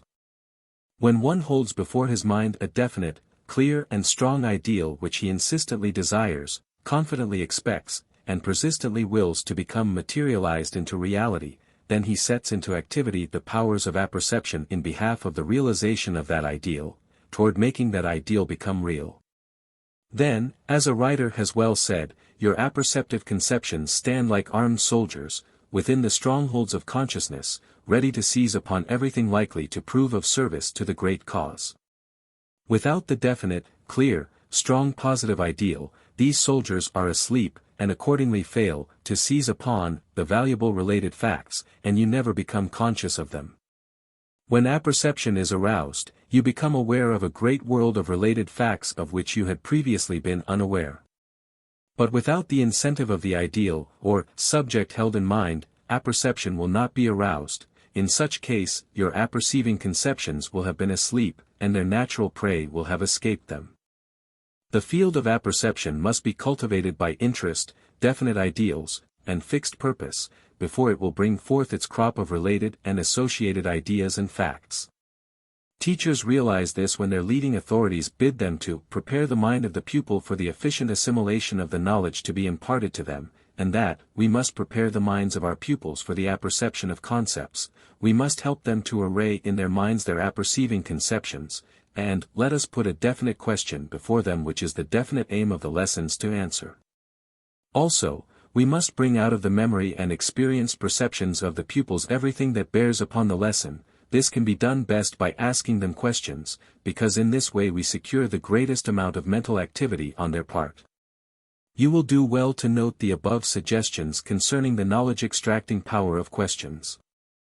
While it is true that the present volume has for its sole field the consideration of perceptive power, the associated subjects of creative power, constructive imagination, subconscious mentation, etc., forming the respective fields of companion volumes, yet we feel that we should at least call to your attention the general principles of the application of apperception in the other mental processes to which we have just referred. The following paragraphs will be devoted to that purpose. The careful consideration of what is stated in them should at least set you on the right road, and point out the way toward further training along those particular lines if you should so elect. Those who have accomplished great results by the employment of apperception along the lines of ideation and constructive imagination, report that they owe their success largely to an observance of certain fundamental rules which may be stated as follows. 1. Fill the mind with the raw materials furnished by the perception of the important facts in your special field of endeavor and work. In the present book the accepted methods of accomplishing this stage of the process have been pointed out, and practical working plans presented to you. 2. Create a strong, clear, positive, definite ideal of that which you wish to accomplish, accompanied with a positive, definite purpose to attain and accomplish the materialization of that ideal. Set before your mind the definite question which you wish to be answered. Make the demand that your mind shall answer that question by means of bringing out from the great storehouse of memory the related and associated concepts and facts which have been placed there by perception, and by means of causing the constructive imagination to picture these concepts and facts in new orders, combinations, and arrangements, so as to conduct an effective process of mental testing, trying out, and experimentation. 3. By means of your definite ideals, insistent desire, confident expectation, and persistent determination, set into operation the activities of the great planes of subconscious mentation which are at your disposal, and which will readily respond to the demand. By doing this you will start that process of unconscious rumination, which all great inventors and discoverers in any field have experienced. Place before your subconscious faculties the questions which you wish to be answered, the questions concerning the new relations and associations between certain known facts and others not as yet recognized as related to or associated with them. 4. From time to time, indulge in the mental process of reverie, go into the silence, as some of our metaphysical friends call it, not into a condition of daydreaming, but rather that of a state of shutting out outside perceptions so as to concentrate the attention upon the inner field of apperception. Some advise that this process should be undertaken at the same hour on each successive day, until the problem is solved. Others hold that the subconscious faculties themselves will serve notice upon you that they are ready to report progress. In either case, at such times you should roll over in your mind the question before you, discovering just what relations and associations you know concerning the thing in question, and seeking to discover at least the general direction of other relations and associations. Experiment, test, and try out mentally any arrangement, plan, process, or combination which may present itself to you. You will find that from the subconscious realms of your mentality there will at times flash out, or pop out, some entirely new plan or idea involved in the general question. When you have ruminated sufficiently to exhaust the material presented to you in this way, you should bring the sitting to a close, and once more dismiss the entire subject from your conscious field of mentation, with a parting demand upon your subconscious faculties to do some more work on this question. 5. The above successive processes of conscious stock-taking and subconscious rumination should be continued until you feel that you have exhausted the subject for the time being. Then, take a rest, at least so far as is concerned your conscious field of mentation. Your subconscious field will continue at work, as you will discover when you consult it again after your interval of rest.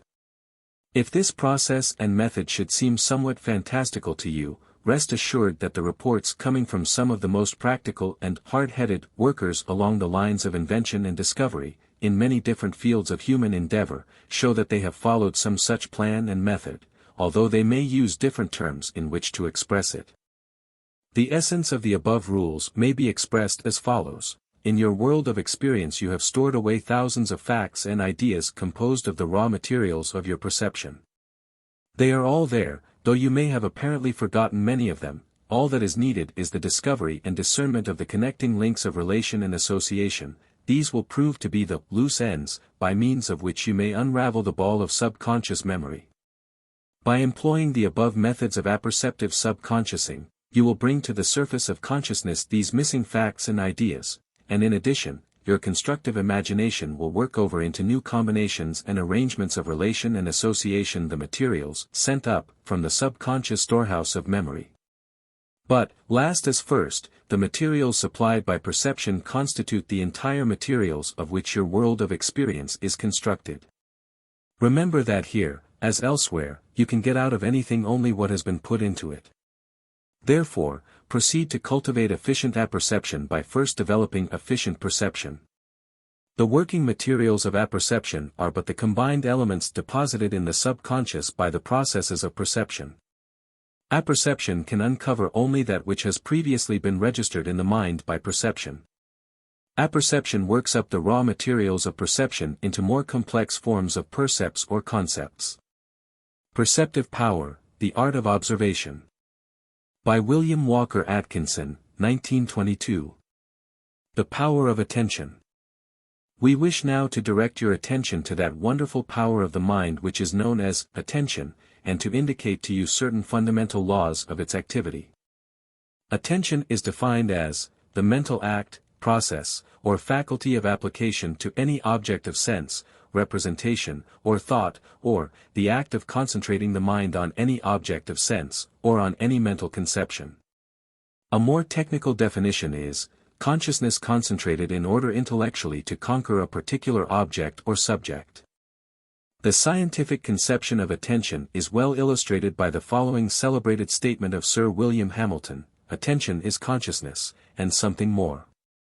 It is consciousness voluntarily applied, under its law of limitations, to some determinate object. It is consciousness concentrated.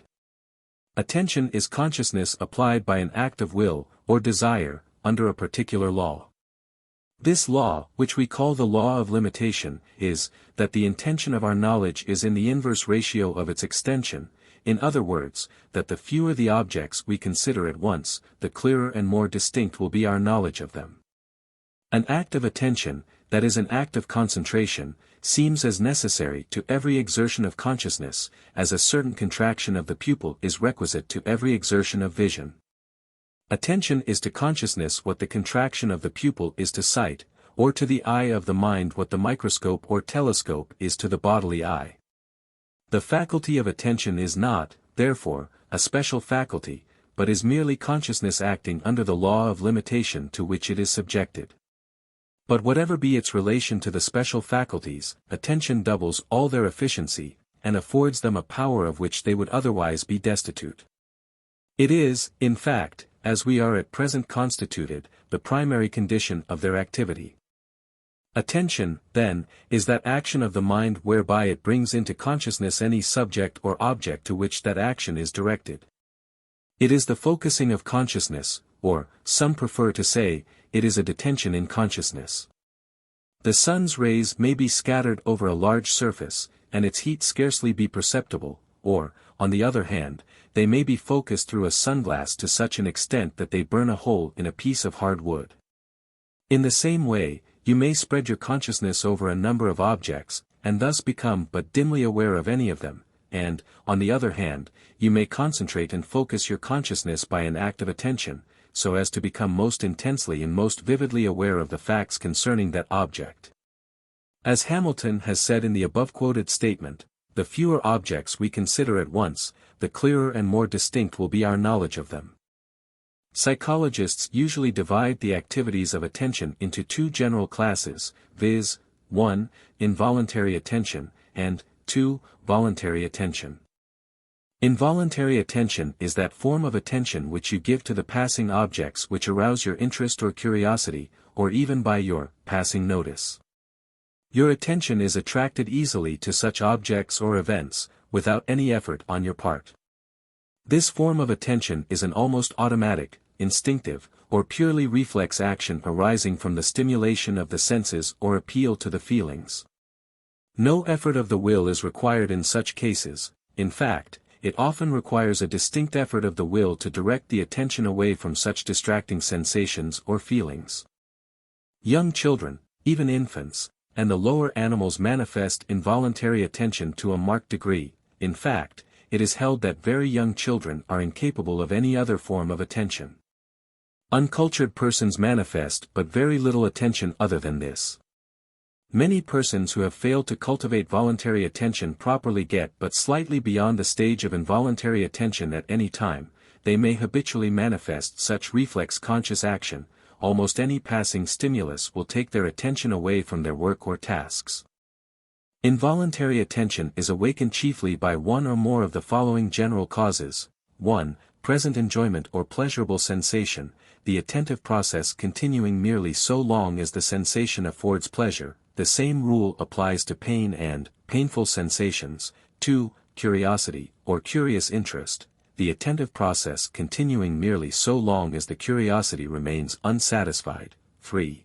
Novelty, or unexplained objects or events, the attentive process continuing merely so long as the explanation is lacking, or until the novelty passes away. 4. Sudden impressions upon the senses, such as sudden and startling movements, sights, or sounds, the attentive process continuing merely so long as the sudden and startling quality of the sensation persists. 5. Intensity of sensation, such as that arising from a flash of lightning, an explosion, loud speaking or cries, or any similar intensely exciting object or event reported by sensation. The distinguishing characteristic of involuntary attention of any and all forms is this: it is called forth by the influence on the mind directly exerted by an external object or event itself. It is not directed by conscious will, its activity is practically automatic, instinctive or reflex, and not voluntary or deliberate.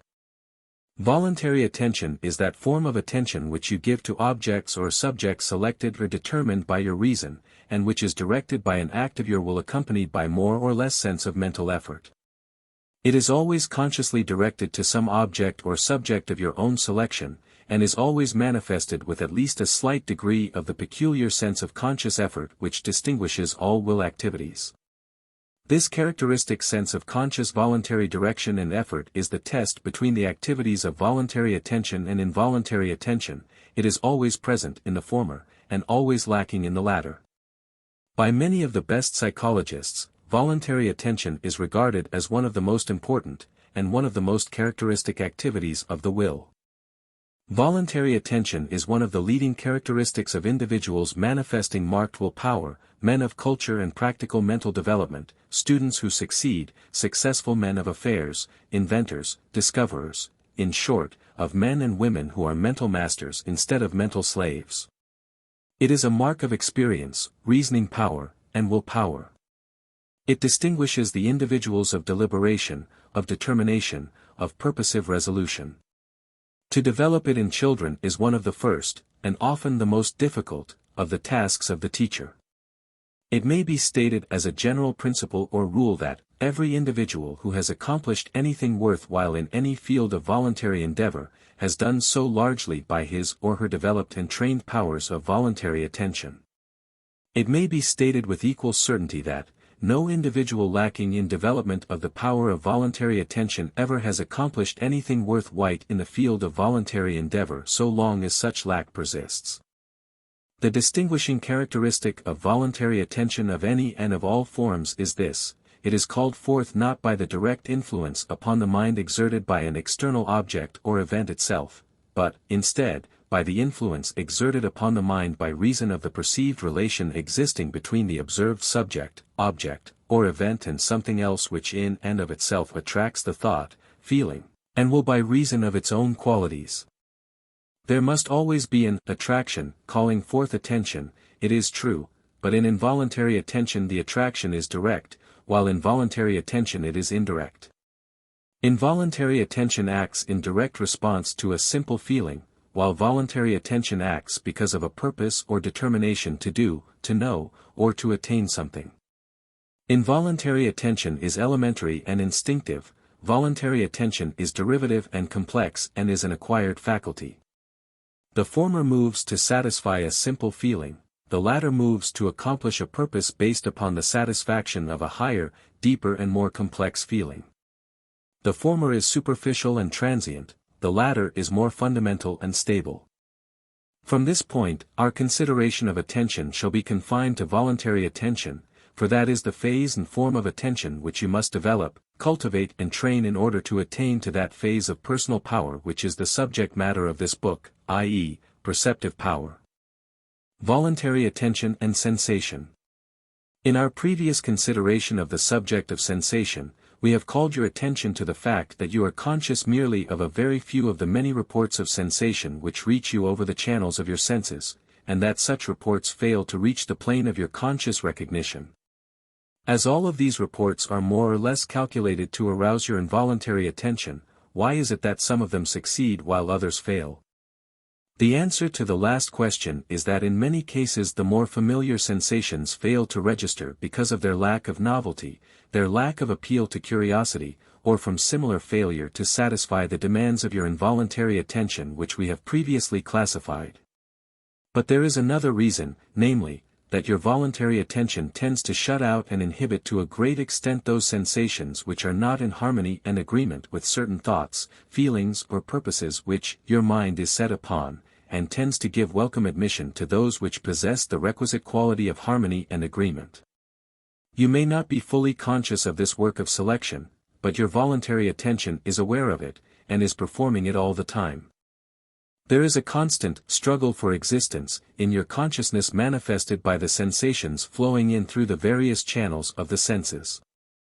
The law of the survival of the fittest decides the struggle, but the fittest are always those to which the greatest degree of voluntary attention is given by you. If your power of voluntary attention is developed, and trained by practice and habit, it will shut out from consciousness those inflowing sensations which are not in accord with what is on your mind, while admitting and welcoming those which are in accord with it. It is an axiom of psychology that if attention is centered upon one of several classes of sensations, that selected class will at once assume greatly increased strength and intensity, while those opposed to it will lose power and intensity. This is particularly true when the attention happens to be voluntary attention. The moral is obvious. It has well been said that persons of weak powers of voluntary attention are practically at the mercy of their sensations, that they belong less to themselves than to any subject or object which happens to attract their involuntary attention. It being remembered that the intensity of a sensation depends largely upon the degree of attention bestowed upon it, you should choose well the many candidates for attention which throng the corridors of sensation, seeking admission through your door of perception. You doubtless have had many personal experiences in which your attention was so strongly attracted and held by certain objects or ideas that you became almost totally oblivious to all else that was going on around you. One in a brown study, or indulging in a day-dream often has this experience. An ardent lover frequently becomes oblivious of everything else and everybody else in the world except oneself and the loved one. You remember the old line about only one world, and only two persons in it, etc., do you not? Science ignores the indwelling romance, and sees in this phenomenon merely another case of concentrated attention and inhibition of subordinate sensations. How often have you become so engrossed in your newspaper, or in your thoughts, that you have been carried past your railroad station or other destination. The same explanation applies to such cases. A celebrated French writer intensely occupied with his work was totally oblivious of the terrible happenings of the massacre of St. Bartholomew, although the center of the carnage was directly beneath his windows. A noted German philosopher was so deeply buried in his studies that he did not hear the great guns of the bombardment of his college town, and after the surrender of the town he was surprised when the soldiers of Napoleon broke into his room searching for escaped prisoners. Socrates once became so thoroughly engrossed in philosophical thought, when he was in the army, that he stood stock still and allowed the entire army to pass on, without being aware of anything unusual. It was only when, hours later, he solved the perplexing problem, that he discovered that the army was many miles away from where he had been standing. He was forced to march half the night to overtake his company. Many instances are recorded in which persons have been severely wounded, but who by reason of their intense mental concentration upon something else have not perceived their pain for some time afterward. Public speakers suffering great physical pain have temporarily inhibited the perception of it by concentrating their attention upon their addresses. Noted writers suffering from excruciating neuralgia have been known to inhibit continuance of the pain by concentrating upon their work. Many persons have inhibited the pain of minor surgical operations, or of wounds, by intently thinking about something else. There is every difference between the painful sensation upon which the mind is kept, and a similar one where the mind is kept off it, as all physicians know. It is related of Henry Clay that he once became so intensely engrossed in the delivery of one of his great speeches in Congress that he failed to perceive the repeated prickings of a large pin vigorously applied by a fellow congressman, this latter performance resulting from a previous request from Clay that he be halted in his speech after a certain time had elapsed. The pin wounds repeatedly drew blood from his leg, but Clay never felt the sensation. Some have held that the stoical endurance of the American Indian, and the spiritual endurance of the martyrs, arose from the same general cause. In the one case the dominant idea of traditional courage and endurance occupied the attention, in the other case the exaltation of faith was the inhibiting factor. The same psychological principle was involved in each case. Voluntary attention in observation, thought and memory. Voluntary attention is an indispensable factor of intelligent observation and thought. What we actually perceive and observe concerning any subject or object depends almost entirely upon the degree of voluntary attention that we bestow upon it. The great difference between the man of great powers of observation and reflection, and the ordinary man, is that the former attentively observes the facts concerning matters which he is investigating and perceives resemblances and differences between them which later form the basis of his reasoning on the subject. Some have asserted that the principal difference between the efficient man and the inefficient one lies in the greater capacity of the former for close, continuous, concentrated voluntary attention. Some, indeed, have asserted that in the capacity for concentrated voluntary attention is to be found the secret of genius.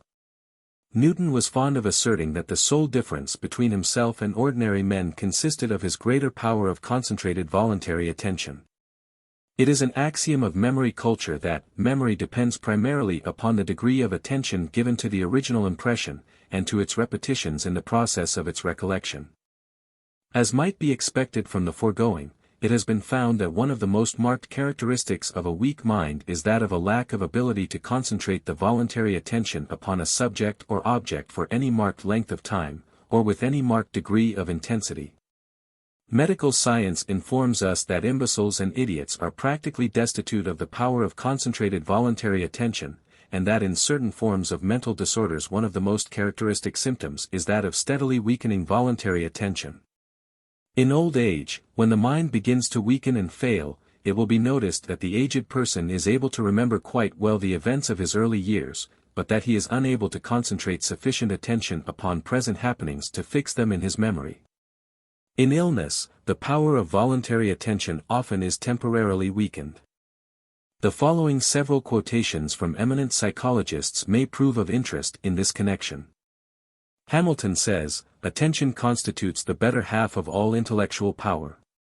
Brodie says, "It is attention, more than any difference in the abstract power of reasoning, which constitutes the vast difference which exists between minds of different individuals. Butler says, "The most important intellectual habit that I know of is the habit of attending exclusively to the matter in hand." It is commonly said that genius cannot be infused by education, yet this power of concentrated attention, which belongs as a part of his gift to every great discoverer, is unquestionably capable of almost indefinite augmentation by resolute practice. The laws of voluntary attention. The following are the most general and important laws of voluntary attention. 1. The value of interest. Attention attaches itself more easily to interesting subjects or objects, it rebels against attachment to uninteresting subjects or objects. The greater the degree of interest that exists, or can be created, in a subject or object to which it is desired that attention shall attach itself, the greater the ease with which attention is directed toward such, and the greater the ease in holding it there. But, where interest is originally lacking in the subject or object of attention, it may be created by associating these with other subjects or objects in which interest abides, or else by examining the original subject or object for possible points of interest, the latter usually being discovered in the course of the examination, or else being awakened by the latter. 2. Variety of stimulus. Attention tends to decline and weaken if the original stimulus remains unvaried, and becomes monotonous. Novelty in an object or subject tends to awaken interest, and thus to give intensity to attention. When the novelty vanishes, interest wanes, and attention loses its stimulus. The remedy is found in so conducting the observation as gradually to unfold new attributes in the subject or object, or else by changing the viewpoint, so as to present the subject or object from a new angle of interest. The discovery of new attributes, properties, qualities, or associations in objects or subjects under consideration will usually awaken new interest, and as a consequence, renewed attention. Such process of awakening new interest, at the same time, tends to vary the stimulus and to add variety to the mental task. 3. Physical strain. When attention is directed constantly toward a certain object or subject for too long a period of time, the nervous system, including the brain cells, become wearied and their efficiency becomes temporarily impaired. The remedy for this is found in the method of dividing the subject or object into mental sections or classes, each class or section being observed, examined or considered separately, the attention then being directed to the next section or class when signs of weariness manifest themselves. By breaking up the process in this way, you obtain not only the relief from the physical strain, but also add new interest, varying stimulus, and a better impression upon the memory. 4. Resting attention. When voluntary attention becomes wearied from too constant application to a certain task, it should be rested. But it is not necessary to give it the rest of an entire absence of attention to any object or subject, as in sleep, drowsiness, or similar states, though of course a normal amount of sleep is necessary for health and efficiency. The voluntary attention, or rather your powers of voluntary attention, may be effectively rested by several methods. The two most important are the following: 1. By directing the voluntary attention into entirely different channels, or 2. By withdrawing the voluntary effort and allowing involuntary attention to occupy the field for a time. The reason for each of these methods is given in the following paragraphs. A. By directing the voluntary attention into different channels you bring variety, new interest, and a new stimulus into play. The mental spirit of attention is invigorated and re-energized, and your physical nervous system and brain cells are rested by reason of the change of the direction of the attention. Many busy men rest themselves by changing their mental tasks from time to time under this method, by thinking of something else. B. By allowing involuntary attention to exert itself for the time, such as by looking out of the window, light reading, taking a walk, playing an out-of-door game, attending a play or movie picture, you obtain rest under this second method, this also being true if you indulge in a reverie, or daydream, allowing imagination full sway for the time being. Some of the brightest thinkers have rested themselves after periods of intense application of voluntary attention, by reading light stories or detective tales, by playing simple games or romping with the children, or by similar forms of diversion. Perceptive power, the art of observation. By William Walker Atkinson, 1922. Mental concentration. You have heard much of the value and importance of mental concentration. You have in a general way realized that it plays an important part in all perceptive and reasoning processes. You doubtless have felt at times that you lack the power of mental concentration, or, at least, that it would be well if your powers of this kind were more highly developed. You have felt strongly, particularly when your mind has manifested a decided tendency to wander away from the subject or object under consideration, that a greater degree of mental concentration on your part would be very desirable. But, in all probability, you have never stopped to consider just what this power really is. We trust that when you have finished the reading and study of this part of our book you will have a clearer and more definite idea of the nature and meaning of mental concentration, and a better understanding of the methods whereby it may be developed and employed. The term, concentration, in its general sense, means, the act or process of bringing, coming, approaching, or directing toward a common point or center, or of bringing to or meeting in one point. Mental concentration, then, is bringing and holding the mind to one point, of focusing its powers upon a central point. As the average person would express it, it is, keeping one's mind on the subject. The ancient Oriental philosophers called it, keeping the mind one-pointed. Mental concentration, however, is not a special faculty or power of the mind. It is simply a high degree of voluntary attention. It is voluntary attention manifested in a positive manner, in a quite definite direction, and with a clearly defined purpose. Indeed, in all forms, phases, or degrees of attention there is a certain manifestation of mental concentration, the holding of the mind one-pointed. Even in involuntary attention there is some degree of focused attention, and the shutting out of other sensations and perceptions, for example, the child gazing with fascination upon the passing procession, upon the organ grinder and his monkey, or upon the window of the toy store or candy shop. In voluntary attention there is a still greater degree of mental concentration, a greater contraction of the field of consciousness, and a greater limitation of the scope of observation. In the popular conception, the idea of mental concentration is usually associated with the process of holding the mind rigidly and immovably fixed upon some one point. This conception is erroneous. Such a process would soon result in a state of self-hypnosis, and hypnosis would then be the achievement of the highest degree of mental concentration. Such process would have as its end and aim the thinking of nothing, for the attention so held would speedily develop a state of dim consciousness, soon passing into semi-consciousness, and finally into unconsciousness. Mental concentration, in the true sense, is not this process of thinking of nothing, but rather that of intensive thinking of some one subject or object, in its various phases, accompanied by an inhibition or shutting out of other impressions and other thoughts. Mental concentration consists of the three following elements, viz., 1. The application of earnest voluntary attention upon one particular subject or object, 2. The application of perception, observation, apperception and thought upon that subject or object, with the determined and definite purpose of extracting from it all possible information concerning its qualities and relations, 3. The restriction and limitation of the field of attention by means of a determined inhibition or shutting out of other sensations, perceptions, and thoughts. This third element, usually ignored in popular thought on the subject of mental concentration, is really the characteristic and most essential element involved in the process. Mental concentration calls into action the power of the will. For that matter, voluntary attention, as its name indicates, is distinctly an act of will. Mental concentration, as we have said, is merely an intensive form of voluntary attention. It is voluntary attention, only a little more so.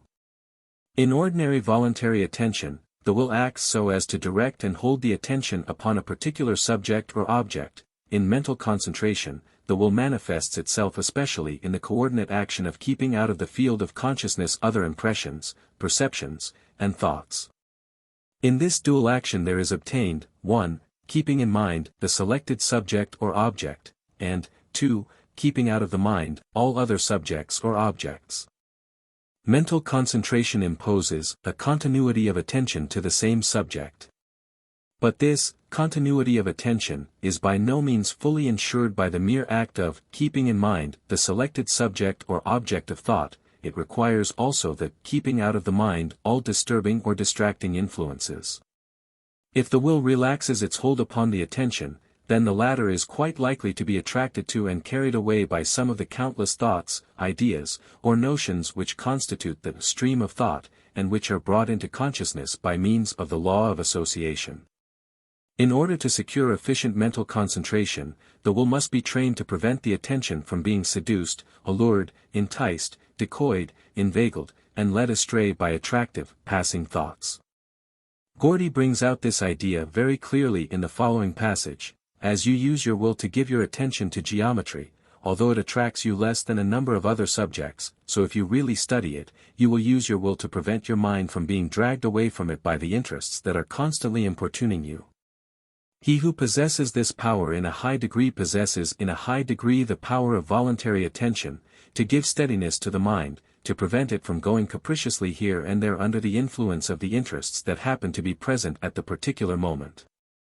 The secret of mental concentration, then, is seen to consist of the manifestation of its essential characteristic, the added characteristic superimposed upon those of ordinary voluntary attention, namely, that of keeping out, shutting out, or inhibiting the influence of distracting, disturbing, and diverting outside thought, or other ideas. Voluntary attention, once directed and held by the will upon a certain object or subject, will readily permit the efficient activity of perception, apperception and thought, provided that by mental concentration the other, or outside, attractions are shut out and kept out of consciousness. We ask you to consider carefully, and to fix in your mind, this fact of the importance of the shutting out and keeping out process. If you will acquire the knack of this keeping out and shutting out process, you will have mastered the art and science of mental concentration, for voluntary attention will do the rest for you. A writer on the subject of practical psychology has aptly compared this shutting out process to the act of placing blinkers on a horse. The blinkers prevent the horse from seeing things which are likely to disturb, distract, or divert his attention from his business of life. They shut out and keep out the sensations and perceptions of other and outside things. They narrow his field of attention, and therefore limit and concentrate his area of present consciousness. They render him practically blind to distracting, diverting and disturbing sights, hence they are sometimes called blinders, and are defined as leather screens on the bridle, serving to hinder a horse from seeing objects at the side. If you wish to develop your power of mental concentration, you should acquire the knack of applying these mental blinkers or blinders, and should habituate yourself to their employment at times in which concentrated thought is desirable. Mental concentration is a valuable instrument of efficient perception, observation and thought. Its value arises from the fact expressed in that axiom of psychology which states that, the fewer the objects observed at one time, the greater is the intensity of the concentrated voluntary attention employed in the observation. It greatly magnifies the powers of the perceptive and reflective faculties of the mind, because it diminishes the area of the field of attention. It gives a steadiness to the mind, and bestows a wonderfully increased power of accomplishment upon the faculties involved in the mental processes. In one way, mental concentration may be compared to the microscope which makes mentally visible the minute details of the observed object. In another way, it may be compared to the telescope which brings the observed object nearer to the eye of the mind. The best way of beginning to develop mental concentration is that of acquiring the habit of thinking of, or doing, but one thing at a time. Such habit, in itself, is valuable and tends directly toward efficiency and economy of thought. The opposite habit results in squandering time and energy. Many prominent men have testified to the value of attending to but one thing at a time, giving to it the undivided attention for the time being, then withdrawing that attention completely and focusing it upon the next thing to be observed or considered.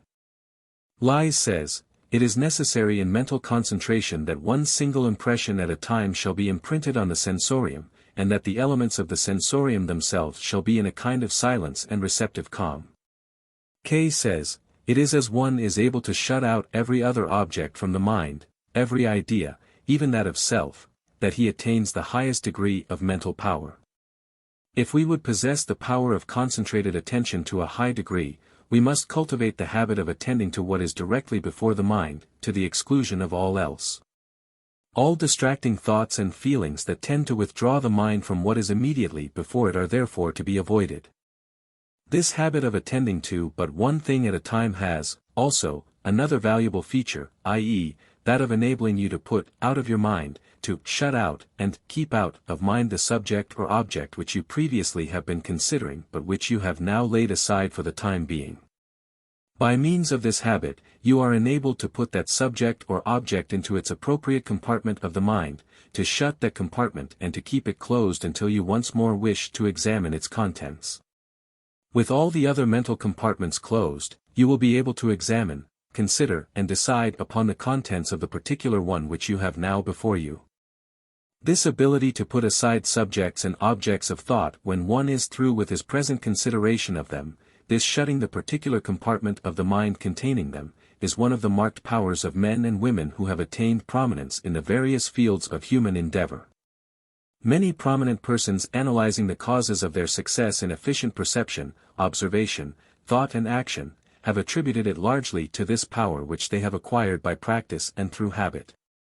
To be able to take your mind off a thing, when you are through with it, is quite as important as to be able to put your mind on a thing, when you wish to observe or consider it. We advise you to acquire, by practice and exercise, the faculty and habit of attending to but one thing at a time, and that of passing from that thing to another, when you wish to do so, with ease and facility, but never carrying the loose end of thought of one thing over into the thought of the next thing. Napoleon, that great master of mental concentration, frequently said that his mind was like a great chest of many drawers. When he wished to consider the contents of any particular drawer, he pulled it out, when he was through considering these he closed the drawer, and then kept it closed until he wished to open it once more for a definite purpose. He was careful not to mix the contents of the respective drawers, and he never had two drawers opened at the same time. The senior J. Pierpont Morgan is said to have developed by training a similarly efficient mind. When he was considering a subject he regarded it with absolute mental concentration.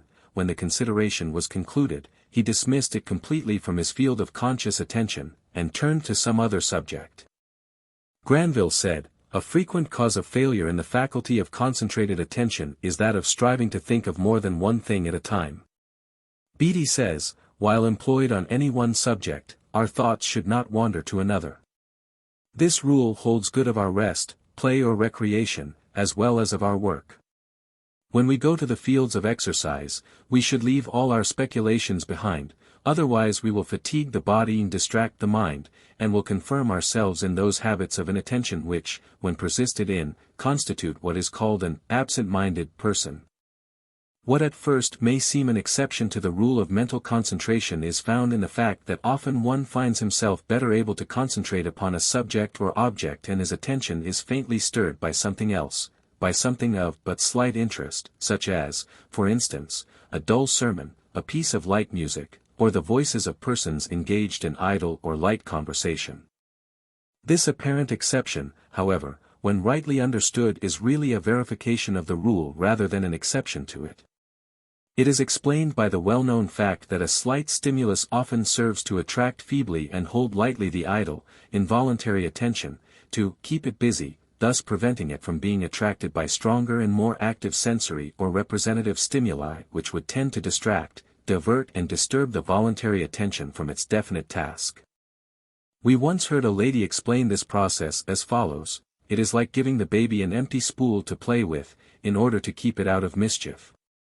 This furnishes the explanation of the familiar phenomenon of a person whittling a stick, or drawing figures on a sheet of paper, in order better to think about thing under consideration. It also gives the reason for the fact that many a time, while listening to a dull sermon, uninteresting lecture, or tiresome play, one is able to think out certain problems or questions which have previously been too much for him. Thus the dull preacher, or his brother in other fields of public work, often is a blessing in disguise, though few such would appreciate a testimonial to this effect. In the earlier stages of our present consideration of this particular subject, we directed your attention to the fact that mental concentration is not a state of thinking about nothing, but rather is one of intense, thinking about something. That something, however, does not consist of some one indivisible point of thought or perception. If it were this, then the conscious attention would soon flag, and a state of lessened consciousness, such as drowsiness or even sleep, would intervene. Continued focused attention upon an indivisible point, or upon any other abstract thing, would result in at least some degree of self-hypnosis, unless sleep asserted itself. The one thing must be a concrete thing, i.e., an actual thing made up of parts, elements, factors. Hazlitt says, concentration does not, as popularly supposed, mean keeping the mind fastened on one object or idea or in one place. It consists in having a problem or purpose constantly before one. It means keeping our thought moving toward one desired end. Mental concentration is not like a stagnant pool of water. It is not motionless, it is in constant and continuous motion, intense motion. It is like an active, swift whirlpool, abiding in one place or point in the stream of thought. Its whirls draw to it all that it needs from the mental waters around it. It moves, is always moving, yet it moves not from its own place.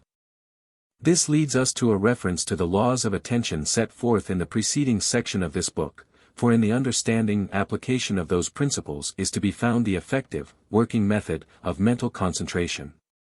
These laws of attention, stated briefly, are as follows. 1. The law of interest, whereby the presence of a lively interest is a necessary factor of the manifestation of attention. 2. The law of variety of stimulus, whereby the element of novelty is a necessary factor in the manifestation of the continuation of attention. 3. The law of physical strain, whereby the element of breaking up the object or subject of attention is necessary in order to avoid the exhaustion of the nervous mechanism employed in attention. 4. The law of rest, whereby the element of variation in the direction of the attention is necessary in order to comply with the requisites of the respective laws of interest, variety of stimulus, and physical strain. Reference to the detailed statement of the laws of attention, appearing in the concluding pages of the previous section of this book, is advised at this stage of your study of the present phase of voluntary attention, the phase of mental concentration. Now, then, in your practice of mental concentration, you will find it practically impossible to observe these laws of attention if you attempt to concentrate continuously upon an abstract idea, i.e., upon the idea of a subject or object lacking concreteness, divisibility, and analysis into parts, elements and factors. For this reason, such attempted continued concentration of attention results in lessened conscious, or even in sleep, self-hypnosis, or unconsciousness of some kind. But when your subject or object is concrete, and therefore capable of analysis into parts, elements, or factors, then you will find it possible and comparatively easy to observe these laws of attention, and, therefore, to apply efficiently the principle of mental concentration. The best way to proceed to apply these laws and principles is to divide your subject or object under consideration into its several parts, elements, and factors, then to proceed to consider each of these constituent groups in regular logical order, passing from one to another when weariness, lessened activity, and decreased power of concentration manifest themselves. In this way, and in this way alone, is it possible for you to maintain continuous interest, variety of stimulus, avoidance of physical strain, and to obtain rest for the attention. The variety of stimulus provides a continuous interest, avoids physical strain, and provides rest for the attention. Here, also, we ask you to refer to that section of this book entitled Observation and Experiment, and to note the rules of observation therein presented. Note, especially, the reference to the whole and the parts, combined observation, visualized observations, naming observations, and the general rule. These rules of observation should be observed by you in your practice of mental concentration. The rule of the whole and the parts points out the course to be pursued in your mental concentration if you would observe the laws of attention, and observe them you must, if you wish to attain efficient mental concentration. You should concentrate first on the more general aspect of the subject or object under consideration, the thing as a whole. But this whole must be a real whole, made up of parts, elements and factors, and not merely an abstract whole thought of as existing, in, of, and by itself. For instance, if you wish to concentrate upon the subject, house, you must concentrate upon an actual house, a real house, either one in existence, one which has been in existence, or one which is possible of being in existence, made up of all the constituent parts of a house, not of the abstract idea of house. It must be a house, and not merely house, the latter being a mere word, name or term, and not a representation of a real or possible thing. Read over this statement until you get it, until you catch the idea. Abstract things have no real existence outside of abstract thought, only concrete things actually exist, or can so exist. Abstract ideas, in the words of the popular humorist, are all right, but they don't mean anything. From your concentrated consideration of the whole of your subject or object, then proceed to concentrate upon the leading parts, elements or factors of that whole. Exhausting this, or feeling fatigue or loss of interest, then proceed to a minor or subordinate class of parts, elements or factors, and so on, until finally you have given concentrated attention to all the parts, elements, and factors of that whole. This may take more than one sitting, in most cases it will require many such. Keep at it, however, until you have sucked the juice from the orange, or extracted the meat from the egg. Let your ideal end and purpose be to exhaust the subject or object of all possible information concerning all of its qualities and relations. Let your method be to work from the whole to its parts, from general to particulars. Pursue the investigation along the lines of analysis, i.e., that of analyzing, dissecting, separating, taking apart, resolving and refining the subject or object into its constituent, composing, correlated parts, elements, and factors, and into the disclosure of its relations and associations. The nearer you come to this, the closer will you be to the attainment of your ideal end and purpose, aim and intention. You will be helped in your task if you will hold before you the concrete, actual illustrative example of the pupil of Agassiz, of whom we have told you. Finally, never overlook the all-important fact that interest is the arouser and maintainer of attention, and its corollary, interest may be aroused, increased, and maintained by attention. The endless chain of efficient observation and perception is composed of these links, interest attention interest attention interest attention interest attention interest, and so on ad infinitum. Interest always precedes attention, and attention always precedes interest. Like the familiar argument in the old-time debating societies, in which the question of, which comes first, the chicken or the egg, is never answered, so is it impossible to say which comes first, interest or attention. It is like the old song, we're here because we're here because we're here because, etc. There is no beginning, and no ending, the endless chain is endless because it has no ends, i.e., because it is like a ring or circle, having no point of beginning or ending. And now, once more let us remind you that you are the creator of your world of experience. You create it with that instrument which you call your mind. Create it well, the best that is within you should be devoted to the task. Build it strong, build it wide, build it high. Be not content with the narrow expanse of the world of experience of the average man, build it wide, and then continue to widen and expand it so long as you live. Be not content with the lowlands of knowledge, and with the limited view to which you are restricted by life on the lower planes of perception. Insist upon ascending the mount of achievement, around which winds the path of knowledge. At each turn of the spiral road you will obtain a fuller and wider view of the surrounding country, a more comprehensive vision, a truer perspective, by means of which you may more intelligently, and more justly, estimate the comparative proportions and value of the things on the plains, or plains, below. So build your world of experience that, when it is completed, you may be able to gaze upon it and say, it is a good and well-built world. I have done my best.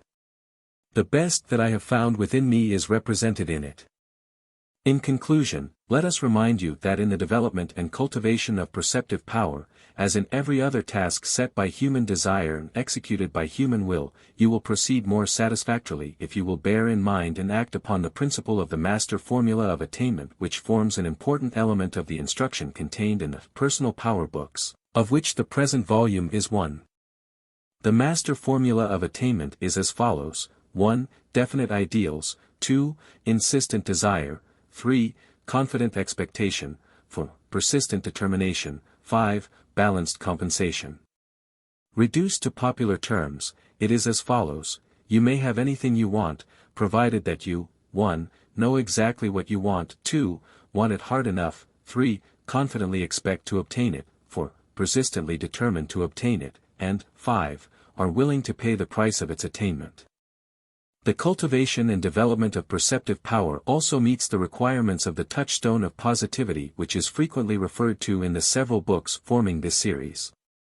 The touchstone of positivity is the following test question applied to any and every undertaking contemplated by you: will this make me stronger, better, and more efficient? That well-developed and cultivated perceptive power will tend to make you stronger, better, and more efficient is self-evident. That you will be able to develop and cultivate perceptive power is assured, provided that you know exactly what you want it hard enough, confidently expect to attain it, persistently determined to obtain it, and are willing to pay the price of its attainment.